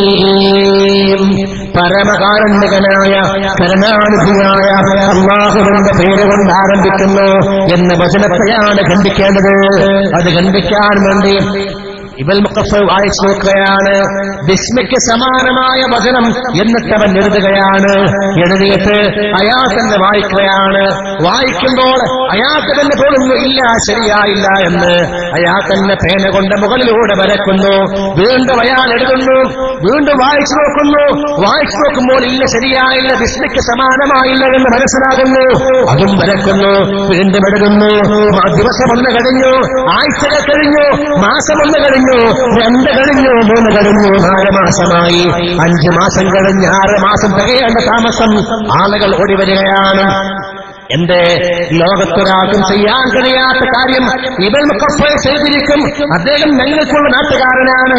അദ്ദേഹത്തിന്റെ പ്രസ് കോപ്പി വാങ്ങാൻ വേണ്ടി എല്ലാവരും വീട്ടിലേക്ക് ഓടി വരികയാണ്. വീട്ടിലേക്ക് ഓടി വന്നു. ഇബൻ മുഖഫയുടെ കടയിൽ മുട്ടി വാൾ തുറക്കാൻ പറഞ്ഞു. പരിചാരക വാൾ തുറന്നു കൊടുത്തു. റൂമിനകത്ത് കയറി നോക്കുമ്പോൾ പേപ്പറുകൾ കൂനയായി കിടക്കുന്നു. ഇബൻ മുഖഫ തന്റെ മേശയ്ക്ക് മീതെ ഒരു പേപ്പറിന്റെ മുകളിലായി തന്റെ തലയും വെച്ച് കിടക്കുകയാണ്. ആളുകൾ വിളിച്ചു. ഇബൻ മുഖഫ ഒരു ഉത്തരവില്ല, മിണ്ടാട്ടമില്ല. വീണ്ടും വിളിച്ചു, മിണ്ടാട്ടമില്ല. വീണ്ടും വിളിച്ചു, ചോദിച്ചു എവിടെയാണ് പ്രസ് കോപ്പി എന്ന്. ഖുർആന്റെ പ്രസ് കോപ്പി എവിടെ? ഇബൻ മുഖഫയുടെ മറുപടിയില്ല. ദേഷ്യം പിടിച്ച ആളുകൾ ഒരു മറുപടിയുമില്ലെന്ന് കണ്ടപ്പോൾ അവർ പേപ്പറുകൾ പരിശോധിച്ചു. മൂലയിൽ കൂനയാക്കി വെച്ച പേപ്പറുകൾ അവർ നോക്കുകയാണ്. ഓരോ പേപ്പറിലും എന്തോ എഴുതിയിരിക്കുന്നു, അറബിയിൽ എഴുതിയിരിക്കുന്നു. എന്നിട്ട് ആ അറബി എഴുത്തിന്റെ മുകളിലൂടെ വരവരച്ചിരിക്കുന്നു. ഇവർ ചിന്തിച്ചു, ഏത് ഭാഷയാണ്? അറബിയുടെ മുകളിലൂടെ വരയ്ക്കുന്ന ഭാഷ ഏത്? ഇവർക്ക് മനസ്സിലായില്ല. ഇവർ ചോദിച്ചു വീണ്ടും ഇബൻ മുഖഫയോട്, എവിടെ പ്രസ് കോപ്പി എവിടെ? ആ മഹാനായ ഇബൻ മുഖഫയുടെ മറുപടി ഇല്ലെന്ന് കണ്ടപ്പോൾ ജനങ്ങൾ തടിച്ചുകൂടിയ ജനങ്ങൾ ഇബൻ മുഖഫയെ പ്രഹരിക്കുകയാണ്, അടിക്കുകയാണ്. അടിയുടെ ആഘാതമേറ്റ് കൊണ്ടവന്ന് ഇറങ്ങി ഓടുകയാണ്. ഇബൻ മുഖഫ ജനങ്ങളോട് പറഞ്ഞു, ജനങ്ങളെ മാപ്പാക്കണേ, മാപ്പാക്കണേ, എനിക്ക് നിങ്ങൾ മാപ്പ് നൽകണേ. എന്റെ അഹങ്കാരമായിരുന്നു, എന്റെ ഒരു വല്ലാത്ത കിബറായിരുന്നു. ഞാൻ ചിന്തിച്ചുപോയി ചെയ്യാൻ കഴിയുമെന്ന്. ബിസ്മിക്ക് പോലും ഖണ്ഡനം എഴുതാൻ എന്നെ കൊണ്ട് ഈ 6 മാസം കൊണ്ടായില്ല. അതുകൊണ്ട് ജനങ്ങളെ മാപ്പ് തരണേ എന്ന് പറഞ്ഞുകൊണ്ട് കരഞ്ഞപ്പോ ജനങ്ങൾ അദ്ദേഹത്തെ, നാണം കെട്ട ജനങ്ങൾ അദ്ദേഹത്തെ ആക്രമിക്കുകയാണ്. അദ്ദേഹം ഇവിടെ ഇറങ്ങി ഓടുകയാണ്.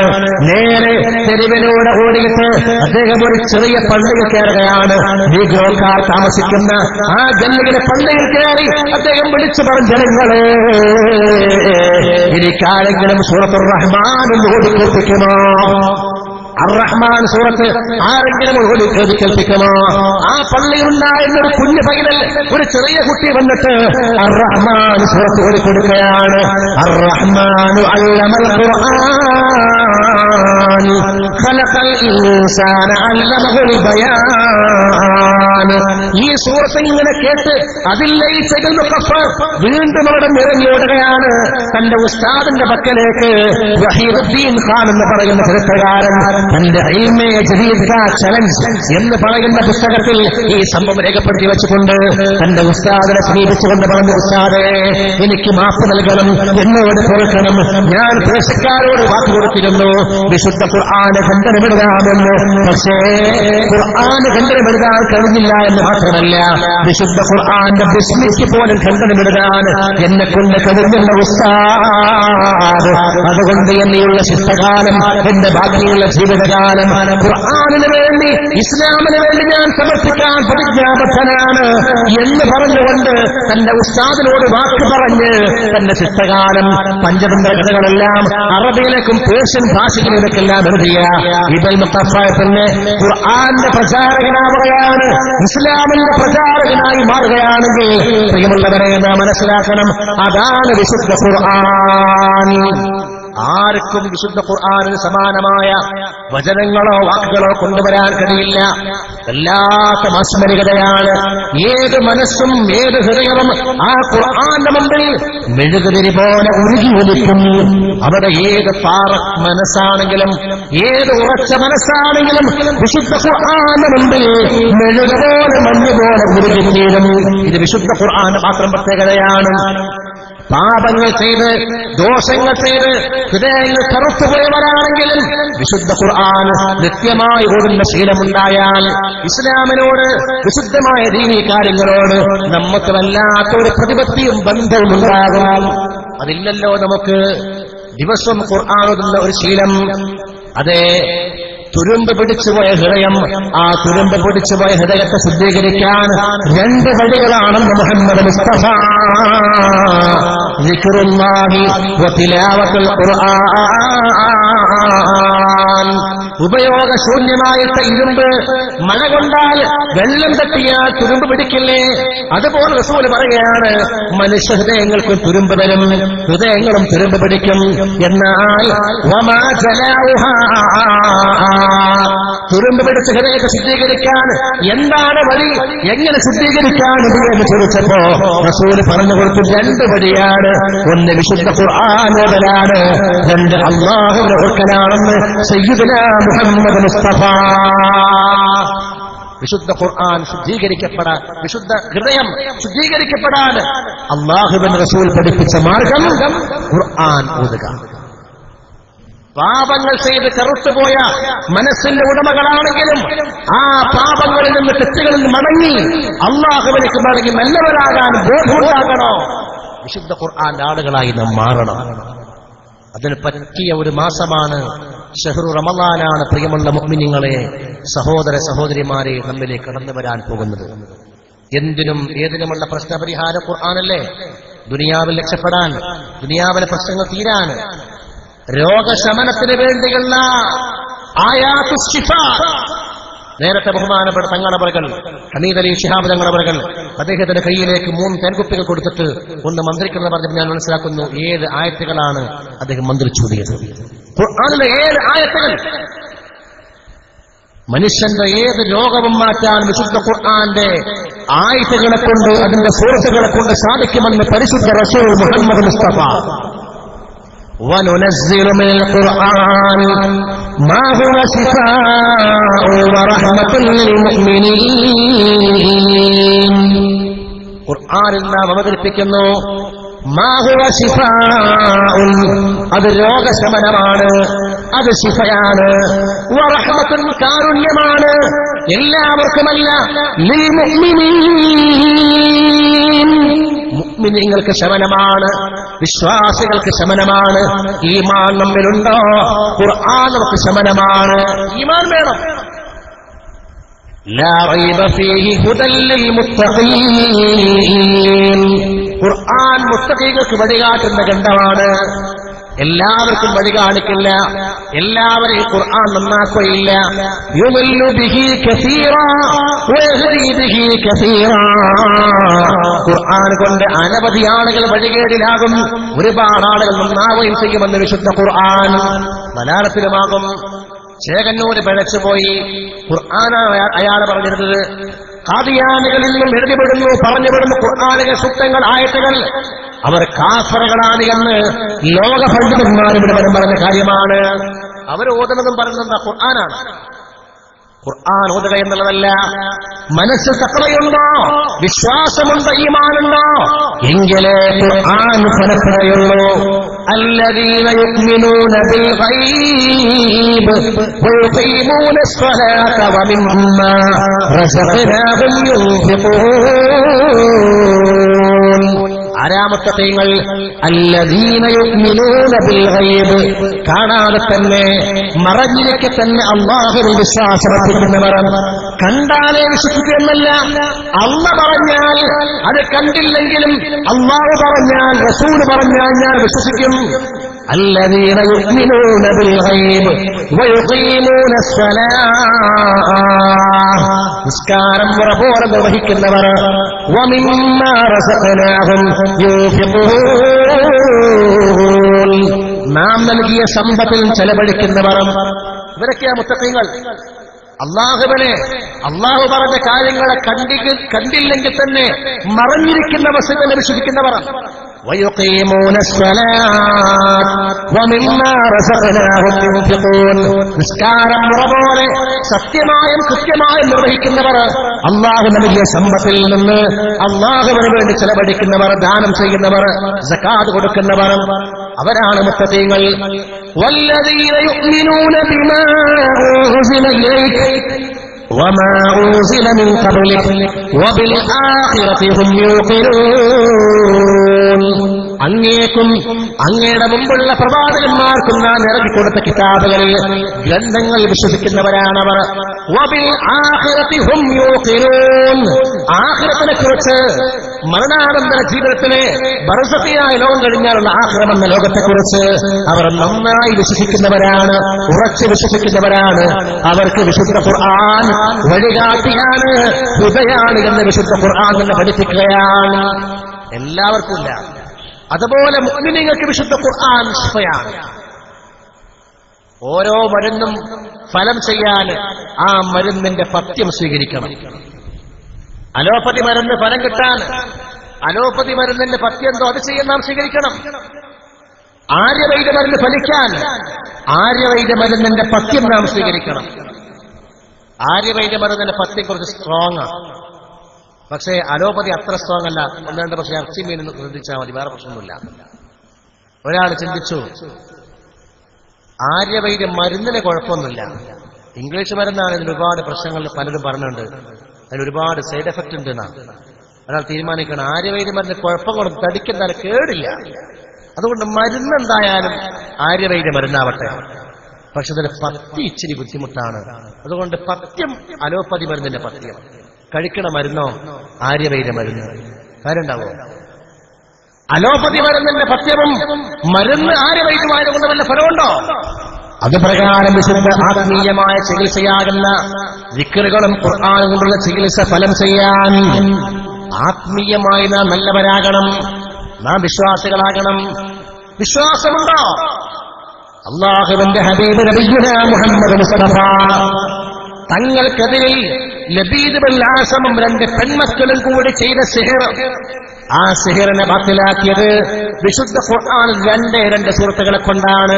ഖുൽ അഊദു ബിറബ്ബിൽ ഫലഖ് മിൻ ശർരി മാ ഖലഖ് വമിൻ ശർരി ഗാസിഖിൻ ഇദാ വഖബ വമിൻ ശർരി നഫ്ഫാതാതി ഫിൽ ഉഖദ് വമിൻ ശർരി ഹാസിദിൻ ഇദാ ഹസദ്.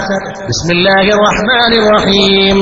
ഖുൽ അഊദു ബിറബ്ബിൻ നാസ് മലികിൻ നാസ് ഇലാഹിൻ നാസ് മിൻ ശർരിൽ വസ്വാസിൽ ഖന്നാസ് الذي يوسوس في صدور الناس من الجنة والناس. ഈ 2 സൂറത്തുകൾ ഓതിയപ്പോഴേക്ക് ഹബീബായ മുഹമ്മദ് മുസ്തഫാക്ക് എതിരിൽ ലബീദ് ബിൻ ആസം എന്ന ചൂതനും തന്റെ 2 പെൺമക്കളും കൂടി ചെയ്ത സിഹർ, ആ സിഹർ ദീഅർവാൻ എന്ന് പറയുന്ന സ്ഥലത്ത് ഒരു കിണറിന്റെ താഴെ ഒരു കല്ലിന്റെ അടിയിൽ കൊണ്ടുപോയി വെച്ചിരുന്നു.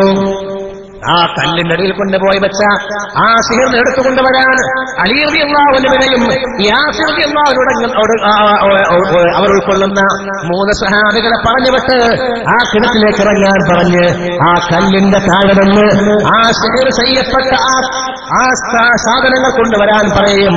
റസൂലുള്ളാഹിന്റെ മുമ്പിലേക്ക് കൊണ്ടുവരികയും റസൂലുള്ളാഹിന്റെ മുമ്പിൽ വെച്ച റസൂലുള്ളാഹിന്റെ മുടികൾ 3 എടുത്ത് ആ 3 മുടികളിലായി 11 കെട്ട്, അങ്ങനെ 11 കെട്ടുകൾ കെട്ടിയിട്ട് ചെയ്ത സിഹർ, ആ സിഹറിനെ ബാത്തിലാക്കാൻ മുഖറബുൽ അംലാക്ക് മലക്ക് ജിബ്രീൽ ഒന്നാമത് ഓതുകയാണ് ഖുൽ അഊദു ബിറബ്ബിൽ ഫലഖ്.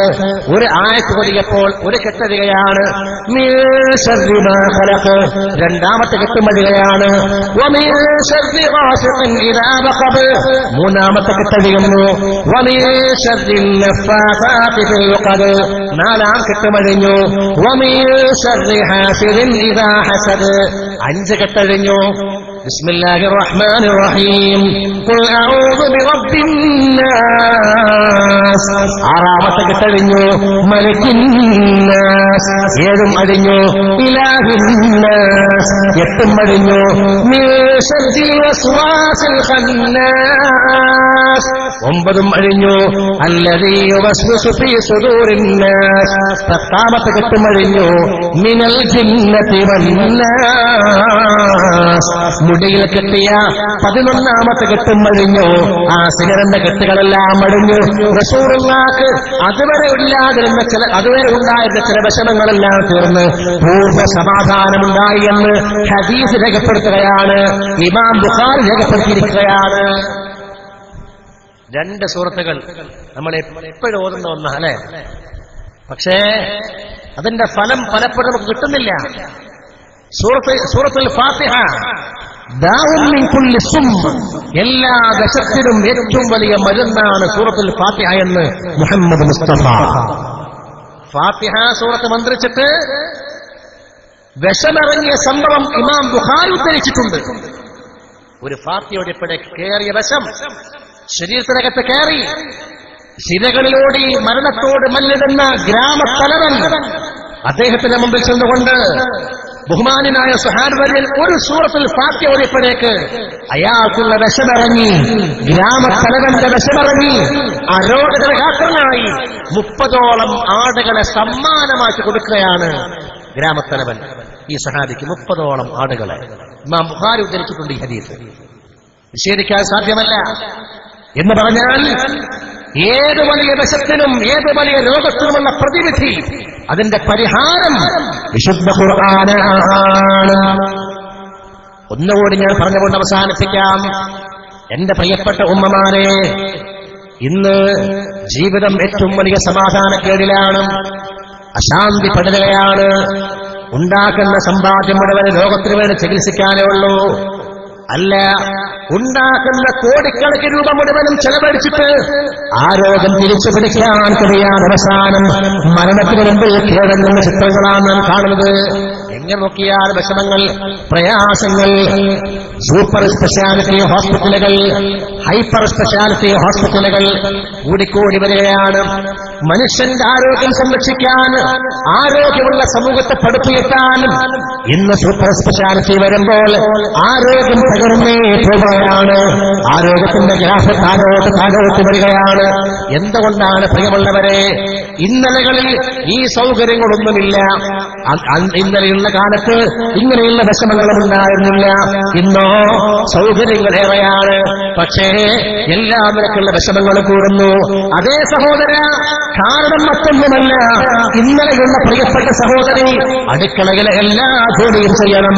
വീട്ടിലെ സൗകര്യങ്ങൾ കുറവായിരുന്നു, വീട്ടിലെ എല്ലാ ജോലിയും ചെയ്യണം. നാളെ രാവിലെ 6:30 മണിക്ക് ഒരു പ്രിയപ്പെട്ട മകളെ മദ്രസയിലേക്ക് പോകുമ്പോൾ ആ മകൾക്ക് പരീക്ഷയാണ്. 6:30 മണിക്ക് പോകുന്ന മകൾക്ക് വേണ്ടി എന്തെങ്കിലും ഒരു കട്ടൻ ചായയും ഒരു പുട്ടിന്റെ കഷ്ടം കൊടുക്കണ്ടേ എന്ന് വിചാരിച്ചിട്ട് ഇന്ന് അസറിന് ശേഷം വീട്ടിലുണ്ടായിരുന്ന ഒരലിലേക്ക് അരികത്ത് ഇടിച്ചിടിച്ച് പിടിക്കുകയാണ്.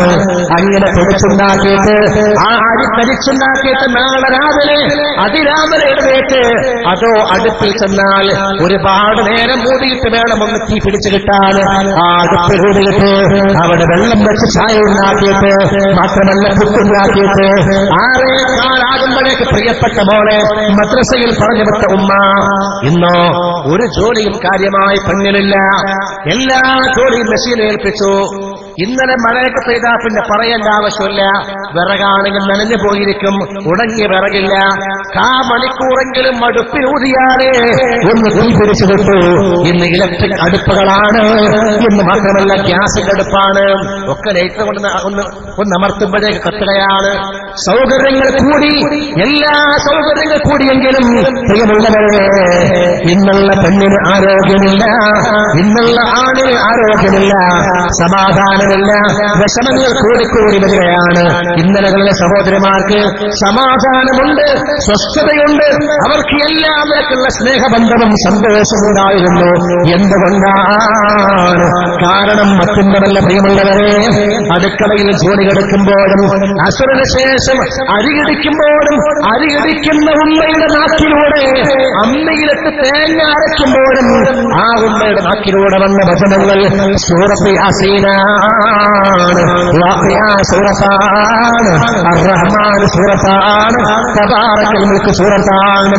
തബാറക ഓതാതെ, വാഖിഅ സൂറത്ത് ഓതാതെ, യാസീൻ ഓതാതെ, അർ-റഹ്മാൻ സൂറത്ത് ഓതാതെ ഉമ്മയും ഉറങ്ങാറുണ്ടായിരുന്നില്ല. ജോലിയെടുക്കുമ്പോഴും അടുക്കളയിൽ ജോലി തിരക്കിലായിരിക്കുമ്പോഴും അവരുടെ നാക്കിൽ തുമ്പിലൂടെ വിശുദ്ധ വചനങ്ങളായിരുന്നു, അല്ലാഹുവിന്റെ പുണ്യ കിതാബിന്റെ വചനങ്ങളായിരുന്നു. എന്നാൽ ഒരു ജോലിയുമില്ലാതെ നമ്മൾ വെറുതെ ഇരിക്കുകയാണെങ്കിൽ പോലും സമയം നമ്മൾ വേസ്റ്റാക്കുന്നു. ടൈം പാസിന് വേണ്ടി സീരിയൽ കാണാനും കളി കാണാനും വേണ്ടാത്തത് ചെയ്യാനും ശ്രമിക്കുന്നതെങ്കിൽ അതേ സഹോദര സഹോദരി, ഇന്നലകളിൽ പടച്ചവന ബോധമുണ്ടായപ്പോൾ, അല്ലാഹുവിനെ കുറിച്ചുള്ള ചിന്തയുണ്ടായപ്പോൾ, അല്ലാഹുവിന്റെ വിശുദ്ധ വചനങ്ങൾ അവർക്കുള്ള നാക്കിൽ തുമ്പിലുണ്ടായിരുന്നപ്പോൾ അന്ന് സമാധാനമുണ്ടായിരുന്നു. എന്നാൽ ഇന്ന് അല്ലാഹുവിനെ കുറിച്ചുള്ള ഓർമ്മയില്ല. റബ്ബിന്റെ ഓർമ്മ നിലനിൽക്കേണ്ട വീടുകളിൽ അല്ലാഹുവിന് ഓർമ്മയില്ലെന്ന് മാത്രമല്ല, പിശാചിന്റെ ആലയങ്ങളായി, പിശാചിന് ആധിപത്യമുള്ള വീടുകളായി മുസ്ലിം വീടുകൾ മാറി എന്ന് പറഞ്ഞാൽ അതാണ് ശരി. അതാണ് ശരി. മുസ്ലിം വീടുകൾ പിശാചിന്റെ ആവാസ കേന്ദ്രങ്ങളായി മാറി. റഹ്മത്തിന്റെ മാലാഖമാർക്ക് വന്നിരിക്കാൻ അവിടെ നല്ല ഒന്നും കേൾക്കുന്നില്ല, അവിടെ ഖുർആൻ ഓതുന്നില്ല, അവിടെ പരിശുദ്ധമാക്കപ്പെട്ട മഹാന്മാർക്കുള്ള മദ്ഹ് കീർത്തനങ്ങളില്ല, അവിടെ മൗലിദുകളില്ല, അവിടെ മാലകളില്ല, മഹാന്മാർക്കുള്ള മദ്ഹ് പറച്ചിലില്ല, ഒന്നുമേയില്ല. അവിടെ എന്താ സീരിയലാണ്, ചലച്ചിത്രങ്ങളാണ്, അവിടെ തോന്നിവാസങ്ങളാണ്, സംഗീതങ്ങളാണ്. അവിടെ റഹ്മത്തിന്റെ മാലാഖമാരുണ്ടാകില്ല, അവിടെ അദാബിന്റെ മലക്കുകളാ ഉണ്ടാവുക. അദാബിന്റെ മലക്ക് രോഗമല്ലാതെ കൊണ്ട് കൊണ്ടുവരാനും, അദാബിന്റെ മലക്ക് ബുദ്ധിമുട്ടല്ലാതെ കൊണ്ട് കൊണ്ടുവരാൻ, അദാബിന്റെ മലക്ക് ദാരിദ്ര്യമല്ലാതെ കൊണ്ട് കൊണ്ടുവരാൻ, അദാബിന്റെ മലക്ക് ഗൾഫിലുള്ള നിന്റെ സഹോദരന്റെ ജോലി നഷ്ടപ്പെടുത്താൻ, പിന്നെ കണ്ട് കൊണ്ടുവരാൻ, നിന്റെ സഹോദരൻ അപകടത്തിൽപ്പെടുത്താൻ, നിന്നെ അപകടത്തിൽപ്പെടുത്താൻ, നിന്നെ നശിപ്പിക്കാനായിരിക്കും എപ്പോഴും അദാബിന്റെ മലക്കുകളും അതുപോലെ പിശാചുക്കളും ശ്രമിക്കുക. അതുകൊണ്ട് റഹ്മത്തിന്റെ മാലാഖമാർക്കുള്ള ആവാസ കേന്ദ്രങ്ങളായി, അവർക്കുള്ള വിഹാര കേന്ദ്രങ്ങളായി നമ്മുടെ വീടുകളും നാം ജീവിക്കുന്ന സ്ഥാനങ്ങളും മാറാൻ അവിടെ വിശുദ്ധ ഖുർആന്റെ ഓത്തുണ്ടാവണം, അല്ലാഹുവിനെ കുറിച്ചുള്ള ഓർമ്മയുണ്ടാകണം, ദിക്റുകളുണ്ടാവണം, മൗലിദുകളുണ്ടാവണം, മുഹിയദ്ദീൻമാരുണ്ടാവണം, നഫീസ്മാരുണ്ടാവണം. മഹാന്മാരെ കുറിച്ച് മഹാന്മാരെ കുറിച്ചുള്ള ഓർമ്മകൾ നിലനിൽക്കുമ്പോൾ അവിടേക്ക് സമാധാനമുണ്ടാകും. റഹ്മത്തിന്റെ മാലാഖമാർ അവിടെ വന്നിറങ്ങിയിട്ട് അള്ളാന്റെ കാരുണ്യ വർഷമുണ്ടാകുമെന്ന് പരിശുദ്ധ റസൂൽ മുഹമ്മദ് മുസ്തഫ. നല്ലതോർക്കുമ്പോ അവിടേക്ക് റഹ്മത്തിന്റെ മലക്കുകൾ വരും. ഇന്നതില്ല. അങ്ങനെ വന്നപ്പോ നമ്മുടെ വീടുകളിലൊക്കെ അദാബിന്റെ മലക്കുകൾ, പിശാചുക്കൾ വല്ലാതെ കുടികുത്തിവാടുന്ന അവസ്ഥ വന്നു. വിശുദ്ധ ഖുർആൻ തന്നെ പറഞ്ഞില്ലേ, ഇന്ന ശൈത്താന യഇദുകുമുൽ ഫഖറ വയഅ്മുറുകും ബിൽ ഫഹ്ശാ. പിശാച് ദാരിദ്ര്യം കൊണ്ടുവരും. പിശാച് നിങ്ങൾക്ക് ദാരിദ്ര്യമാണ് ഉണ്ടാക്കുക. ഗൾഫിലുള്ള സഹോദരൻ വിഷ നഷ്ടപ്പെടുകയാണ്, ഡോക്യുമെന്റ്സുകൾ ശരിയാകുന്നില്ല, കച്ചവടം ലാഭകരമാകുന്നില്ല, അവരപകടത്തിൽപ്പെടുകയാണ്. പത്രമാധ്യമങ്ങൾ നോക്കുമ്പോ അപകടത്തിന്റെ നീണ്ട നിലകളാ. കുടുംബം ഒന്നടങ്കം, ഒരാൾ മാത്രം ബാക്കി 5 പേരും പോയി എന്ന രീതിയിലുള്ള അപകടങ്ങൾ വരുമ്പോൾ ഇതിന്റെയൊക്കെ കാരണം അള്ളാഹുവിന്റെ ഓർമ്മയിൽ നിന്നും വിശുദ്ധ ഖുർആനിൽ നിന്നും ഇസ്ലാമിന്റെ മൂല്യങ്ങളിൽ നിന്നും നാം ഏറെ വഴിമാറിയതാണ്. അതുകൊണ്ട് ആ നന്മയിലേക്ക് തിരിച്ചു നടക്കാൻ ഈ ശഅബാൻ അവസാന സമയങ്ങളിൽ ആ ബോധം കൊണ്ടുകൊണ്ട് വിശുദ്ധ റമദാൻ ഉമ്മത്തിന്റെ മാസം എന്ന ഹബീബായ മുഹമ്മദ് മുസ്തഫ സല്ലല്ലാഹു അലൈഹി വസല്ലം പഠിപ്പിച്ചതുപോലെ അള്ളാഹുവിന് വേണ്ടി ഈ വിശുദ്ധ റമദാൻ മാസം ധന്യമാക്കി പടച്ചവന്റെ ഇഷ്ടദാസന്മാരായി മാറാൻ നമ്മുടെ ജീവിതം ഇത് അടിച്ചു തിമർക്കാൻ വേണ്ടിയുള്ളതല്ല, ഇത് ആടി തിമർക്കാൻ വേണ്ടിയുള്ളതല്ല, ഇത് അള്ളാഹുവിന്റെ മുമ്പിൽ കൈകെട്ടി ഉത്തരം പറയേണ്ട ജീവിതമാണ്. ഇവിടെ നിന്നുള്ള ഓരോ സമയവും, ഓരോ സെക്കൻഡും, ഓരോ മിനിറ്റും എങ്ങനെ ചെലവഴിച്ചതെന്ന് റബ്ബിനോട് മറുപടി പറയണം. ആ ചിന്തയും ബോധം ഉൾക്കൊണ്ടുകൊണ്ട് ഇനിയുള്ള ജീവിതമെങ്കിലും അള്ളാഹുവിന്റെ വഴിയിലേക്ക് തിരിച്ചുവിടാൻ, അനാവശ്യങ്ങൾക്ക് പിന്നാലെ എന്ത് കാര്യമുണ്ട് ഈ കളികൾക്ക് പിന്നാലേക്ക് പോയിട്ട്.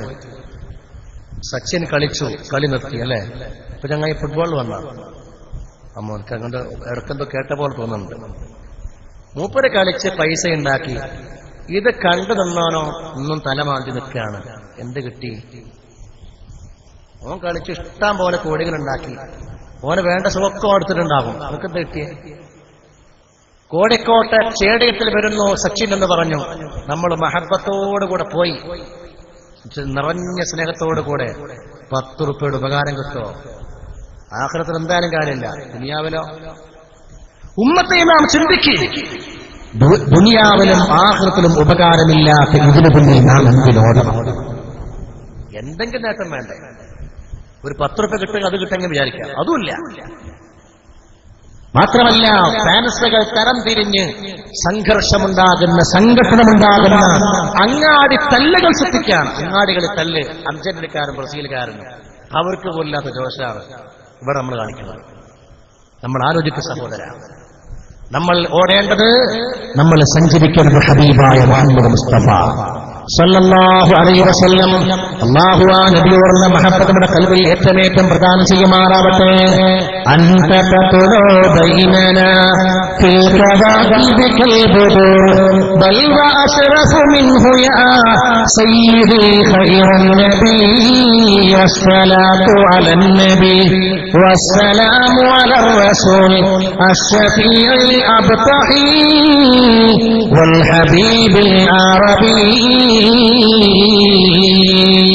ഇന്ന് നാം സുന്നിയാണെന്ന് പറയുമ്പോഴും നമ്മുടെ വീട്ടിൽ മൗലിദുണ്ടോ? ഇന്നലകളിൽ 65 കൊല്ലങ്ങൾക്ക് മുമ്പ്, അല്ലെങ്കിൽ ഒരു 10-15 കൊല്ലങ്ങൾക്ക് മുമ്പ് വരെ ഗൾഫിൽ പോകുന്ന തലേ ദിവസം പള്ളിയിലെ ഉസ്താദിനെ, പള്ളിയിലെ മുതഅല്ലിമീങ്ങളെ എല്ലാം വിളിച്ചുകൊണ്ടുവന്ന് മങ്കൂസ് കൊണ്ട് കഴിച്ച് ദുആ ചെയ്തിട്ടല്ലാതെ പോകാറില്ല. ഇന്നോ അതെല്ലാം നഷ്ടപ്പെട്ടു. മനുഷ്യന്റെ ജീവിതം പ്രയാസങ്ങളിലേക്ക് നീങ്ങി. അല്ലാഹുവിന്റെ ഹബീബിനെ ഓർക്കാൻ ഏത് പ്രവാചകനെന്നറിയാമോ? അൻത തഖുലു ബൈനനാ ഫിൽ കവാകിബി കൽബുദൂർ. നക്ഷത്രക്കൂട്ടങ്ങളിലെ 14-ാം രാവിനെ പോലെ നബിയേ, അങ്ങ് ഞങ്ങൾക്കിടയിൽ ഉദയം ചെയ്യുന്ന നബിയേ. അൻത തഖുലു ബൈനനാ ഫിൽ കവാകിബി കൽബുദൂർ ബൽ വഅശ്റഫു മിൻഹു യാ സയ്യിദി ഖൈറൻ നബി. 14-ാം രാവിലെ പൂർണ്ണചന്ദ്രനല്ല, അതിനേക്കാൾ മേന്മയായിട്ട് അങ്ങ് കത്തിത്തിളങ്ങുമ്പോൾ അങ്ങയുടെ സൗന്ദര്യം എത്രയാണ്! പ്രവാചകന്റെ സൗന്ദര്യത്തെ വർണ്ണിക്കുകയാണ്. അൻത ഉമ്മുൻ അം അബൂ മാ റഅയ്നാ ഫീഹിമാ മിസ്ല ഹുസ്നിക ഖത്ത് യാ സയ്യിദി ഖൈറൻ നബി. കേവല മനസ്സിൽ നിന്ന് വരേണ്ട വചനങ്ങളല്ല ഇത്. ഇഷ്കോടുകൂടെ, മഹബത്തോടുകൂടെ ആനന്ദപ്രവാഹമുണ്ടാകേണ്ട വാക്കുകളായത്. നബിയേ, അങ്ങയാണെന്റെ ഉമ്മ, അങ്ങയാണെന്റെ പിതാവ്, അങ്ങയാണെന്റെ മാതാവ്. അല്ല, എന്റെ മാതാവിനും പിതാവിനും കാണാത്ത സ്നേഹമാണ് നബിയെ അങ്ങയിൽ ഞാൻ കണ്ടുപോയത്. ഉമ്മയിലും ഉപ്പയിലും ഞാൻ കണ്ടില്ല. മിസ്ല ഹുസ്നിക ഖത്തു, നിങ്ങൾ കാണിച്ച പോലെയുള്ള ഒരു സ്നേഹം, ഒരു നന്മ എന്റെ ഉപ്പയിൽ പോലും ഉമ്മയിൽ പോലും ഞാൻ കണ്ടില്ല. എന്തോ ഒരു സ്നേഹമാണ് കാണിച്ചത്. അതുകൊണ്ട് എന്റെ യഥാർത്ഥ മാതാവ്, എന്റെ പിതാവ്, പിതാക അബീ വ ഉമ്മി യാ റസൂലല്ലാഹ്. നബിയെ, അങ്ങയാണ് എന്റെ ഉമ്മയും ഉപ്പയും കാണിക്കാത്ത സ്നേഹം, അതിനേക്കാളും വലിയ ആള് അങ്ങയാണ് യാ റസൂലല്ലാഹ് എന്ന് പറയുകയാണ്. അതെ, ലോകത്ത് ജീവിച്ചിരിക്കുമ്പോഴും ലോകത്തോട് ഇവിടെ പറയുമ്പോഴും മാത്രമല്ല, ഇനി നാളെ അവിടെ ചെന്നാലും നമുക്ക് വേണ്ടി ഓടി നടക്കാൻ, നമുക്ക് വേണ്ടി റബ്ബിനോട് പറയാൻ, ശുപാർശ പറയാൻ ആകെയുള്ള ആളല്ലേ, ശഫാഅത്തുൽ ഉലമായുടെ ആളല്ലേ മുഹമ്മദ് മുസ്തഫ സല്ലല്ലാഹു അലൈഹി വസല്ലം. ജീവിച്ചിരിക്കുമ്പോ ആദ്യവും അവസാനമായി ചെയ്തൊരൊറ്റ ഹജ്ജ്, ആ ഹജ്ജിലെ അറഫാ മൈതാനിൽ സമ്മേളിച്ച് എല്ലാ വർഷങ്ങളും രാജാതിരാജനായ റബ്ബിന്റെ മുമ്പിൽ വെക്കുമ്പോൾ റസൂൽ നടത്തിയ പ്രാർത്ഥനയിൽ ഏറിയ കൂറും ഇതായിരുന്നു: പടച്ചവനെ, എന്റെ ഫാത്തിമ എന്നല്ല, എന്റെ ആയിഷ എന്നല്ല, എന്റെ കുടുംബം എന്നല്ല, അല്ലാഹുമ്മ ഫിൽ ഉമ്മത്തി മുഹമ്മദിൻ, മുഹമ്മദ് നബിയുടെ സമുദായത്തിന് പൊറുക്കണേ അല്ലാഹ്, ഉമ്മത്തിന് പൊറുക്കണേ അല്ലാഹ്, യാ അല്ലാഹ്. ദുആ ചെയ്തു മുഹമ്മദ് മുസ്തഫ. നമുക്ക് വേണ്ടി ദ്വാരക്കാണ്. ലോകത്തോട് ഇവിടെ പറയുമ്പോഴും ഉമ്മ ചോദിക്കാത്ത, ഉപ്പ ചോദിക്കാത്ത ഒരു ചോദ്യം, മരണഭക്തത്തിൽ കിടന്നുകൊണ്ട് പിടയുമ്പോ, മരണവേദന കൊണ്ട് വിഷമിക്കുമ്പോ,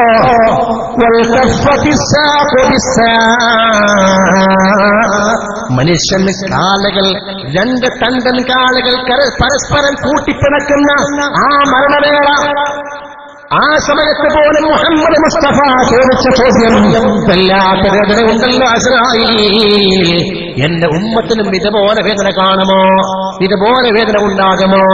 റസൂലുള്ളാഹിയോടുള്ള മറുപടി, നബിയേ, അങ്ങേക്കാണ് മരണവേദന ഏറ്റവും കുറവ്, അങ്ങയുടെ ഉമ്മത്തിന് മരണവേദന കൂടി വരുമെന്ന് പറഞ്ഞപ്പോൾ റസൂൽ ദുആ ചെയ്തില്ലേ, അല്ലാഹുവേ, എനിക്കിത് സഹിക്കാൻ പറ്റുന്നില്ല, അതുകൊണ്ട് എന്റെ ഉമ്മത്ത് എങ്ങനെയാ സഹിക്കുക? അതുകൊണ്ട് എന്റെ ഉമ്മത്തിന് കൊടുക്കാൻ പോകുന്ന വേദന കൂടി എനിക്ക് നൽകിയിട്ട് എന്റെ ഉമ്മത്തിന്റെ സകറാത്ത് എന്റെ ഉമ്മത്തിന്റെ മരണവേദന നീ കുറക്കണേ അല്ലാഹ്. ദുആ ചെയ്തു മുഹമ്മദ് മുസ്തഫ. ഉമ്മ കാണിക്കാതെ സ്നേഹം, ഉപ്പ നൽകാതെ സ്നേഹം. ഹബീബായ മുഹമ്മദ് നബി സല്ലല്ലാഹു അലൈഹി വസല്ലം അൻത മുൻജീനാ ഗദാ മിൻ ശഫാഅതിക സഫാ മൻ ലനാ മിസ്ലുക യാ സയ്യിദി ഖൈറൻ നബി. അങ്ങയുടെ ശഫാഅത്ത് കൊണ്ട്, പരിശുദ്ധമായ ശഫാഅത്ത് കൊണ്ട് അങ്ങയാണ് നാളെ ഞങ്ങൾ രക്ഷപ്പെടുത്തേണ്ടയാൾ. നബിയേ, അങ്ങയെപ്പോലെ ഞങ്ങൾക്ക് പിന്നെ ആരാ ഉള്ളത്? ഞങ്ങൾക്ക് ശഫാഅത്ത് പറയാൻ ആരാ ഉള്ളത്? അതുകൊണ്ട് പ്രവാചകരെ, അങ്ങയുടെ ശഫാഅത്ത് അശ്ശഫാഅത ഹബലനാ ഫിൽ ഖിയാമത്തി മുശ്ഫിഖാ വഅഹ്ലനാ ഇല്ലാ സയ്യിദി ഖൈറൻ നബി. ഈ പുണ്യവചനങ്ങൾ ചൊല്ലിയിട്ട് റസൂലുള്ളാഹിയുടെ സ്വലാത്തുകളും സലാമുകളും ചൊല്ലിയിട്ടാണ് ഇന്നലകളിൽ നാം ജീവിച്ചിരുന്നത്. ഏത് കാലത്തും നാം പോയിരുന്നത് അവിടെ റസൂലുള്ളാഹിന്റെ സഹായം തിരുനോട്ടമുണ്ടായിരുന്നു. എന്നാൽ അതെല്ലാം നമ്മൾ കൈയൊഴിഞ്ഞു, ദിക്ർ മറന്നു, ഖുർആൻ മറന്നു, മഹാന്മാർക്കുള്ള മദഹുകളും അവർക്കുള്ള ജീവിതവും മറന്ന് ഞാൻ തന്നെയാണ് വലുത്, എന്റെ പണമാണ് വലുത്, എന്റെ കാറാണ് വലുത്, എന്റെ ജീവ സൗകര്യങ്ങളാണ് വലുത് എന്ന് വിചാരിച്ചപ്പോ നിന്റെ ഈ സമ്പാദം കൊണ്ടൊന്നും നിനക്ക് സ്വൈര്യമായി ജീവിക്കാൻ കഴിയില്ലടാ എന്ന് ഈ കാലം എന്നോട് വിളിച്ചു പറയുകയാണ്. എന്തൊക്കെ ഉണ്ടായാലും നിനക്ക് സ്വൈര്യമായിട്ട് ജീവിക്കണോ? അതുകൊണ്ടൊന്നും പറ്റൂല. അതിന് അള്ളാഹുവിന്റെ ദിക്റിലേക്ക് മടങ്ങണം, ഖുർആനിലേക്ക് മടങ്ങണം. അള്ളാഹു നമുക്ക് ബോധം നൽകുമാറാവട്ടെ എന്ന് മാത്രം ദുആ ചെയ്തുകൊണ്ട് പ്രിയമുള്ള സഹോദരങ്ങളെ, സഹോദരിമാരെ, ഞാൻ അവസാനിപ്പിക്കുകയാണ്. അള്ളാഹുവിനെ ഓർത്ത് പടച്ചവന് വേണ്ടി ജീവിക്കുന്നവരായി മാറാൻ നമ്മളൊക്കെ പ്രതിജ്ഞാബദ്ധരാവുക. അള്ളാഹു തആല നമുക്ക് ആ ബോധം പ്രദാനം ചെയ്യുമാറാവട്ടെ. ഒരുപാട് ആൾക്കാർ ദുആ ചെയ്യാൻ വേണ്ടി പറഞ്ഞവരുണ്ട്. പ്രത്യേകിച്ചും നമ്മുടെ ഈ മഹത്തായ മസ്ജിദിന് വേണ്ടി പഴയകാലത്ത് സ്ഥലം നൽകിയ, അതുപോലെ തന്നെ ഇന്ന് ഈ പള്ളികളുടെ പണി പൂർത്തീകരിക്കാൻ വേണ്ടി സാമ്പത്തിക സഹായം ചെയ്ത, അതുപോലെ തന്നെ ഇതിന്റെ ഓരോ നിർമ്മാണ പ്രവർത്തനത്തിലും ശരീരം കൊണ്ടും മനസ്സുകൊണ്ടും വാക്കുകൊണ്ടുമൊക്കെ സഹകരിച്ച് സഹായിച്ച എല്ലാ ആളുകൾക്ക് വേണ്ടിയും ഇൻഷാ അല്ലാഹ് നമുക്ക് ദുആ ചെയ്യണം. അല്ലാഹു തആല നമ്മുടെ ദുആകൾക്ക് ഉത്തരം നൽകുമാറാവട്ടെ. മരിച്ചുപോയ ഉപ്പാക്ക് വേണ്ടി ദുആ ചെയ്യാൻ, അസുഖം മാറാൻ വേണ്ടി ദുആ ചെയ്യാൻ, അതുപോലെ മരണമടഞ്ഞ എല്ലാവർക്കും വേണ്ടി ദുആ ചെയ്യാൻ, പല ആളുകളും സംഭാവനച്ചവർക്ക് വേണ്ടിയൊക്കെ ദുആ ചെയ്യാൻ വേണ്ടി പ്രത്യേകം ആവശ്യപ്പെട്ടിട്ടുണ്ട്. ഇൻഷാ അല്ലാഹ് നമുക്ക് ചെറിയ ദുആ ചെയ്തുകൊണ്ട് പിരിയാം.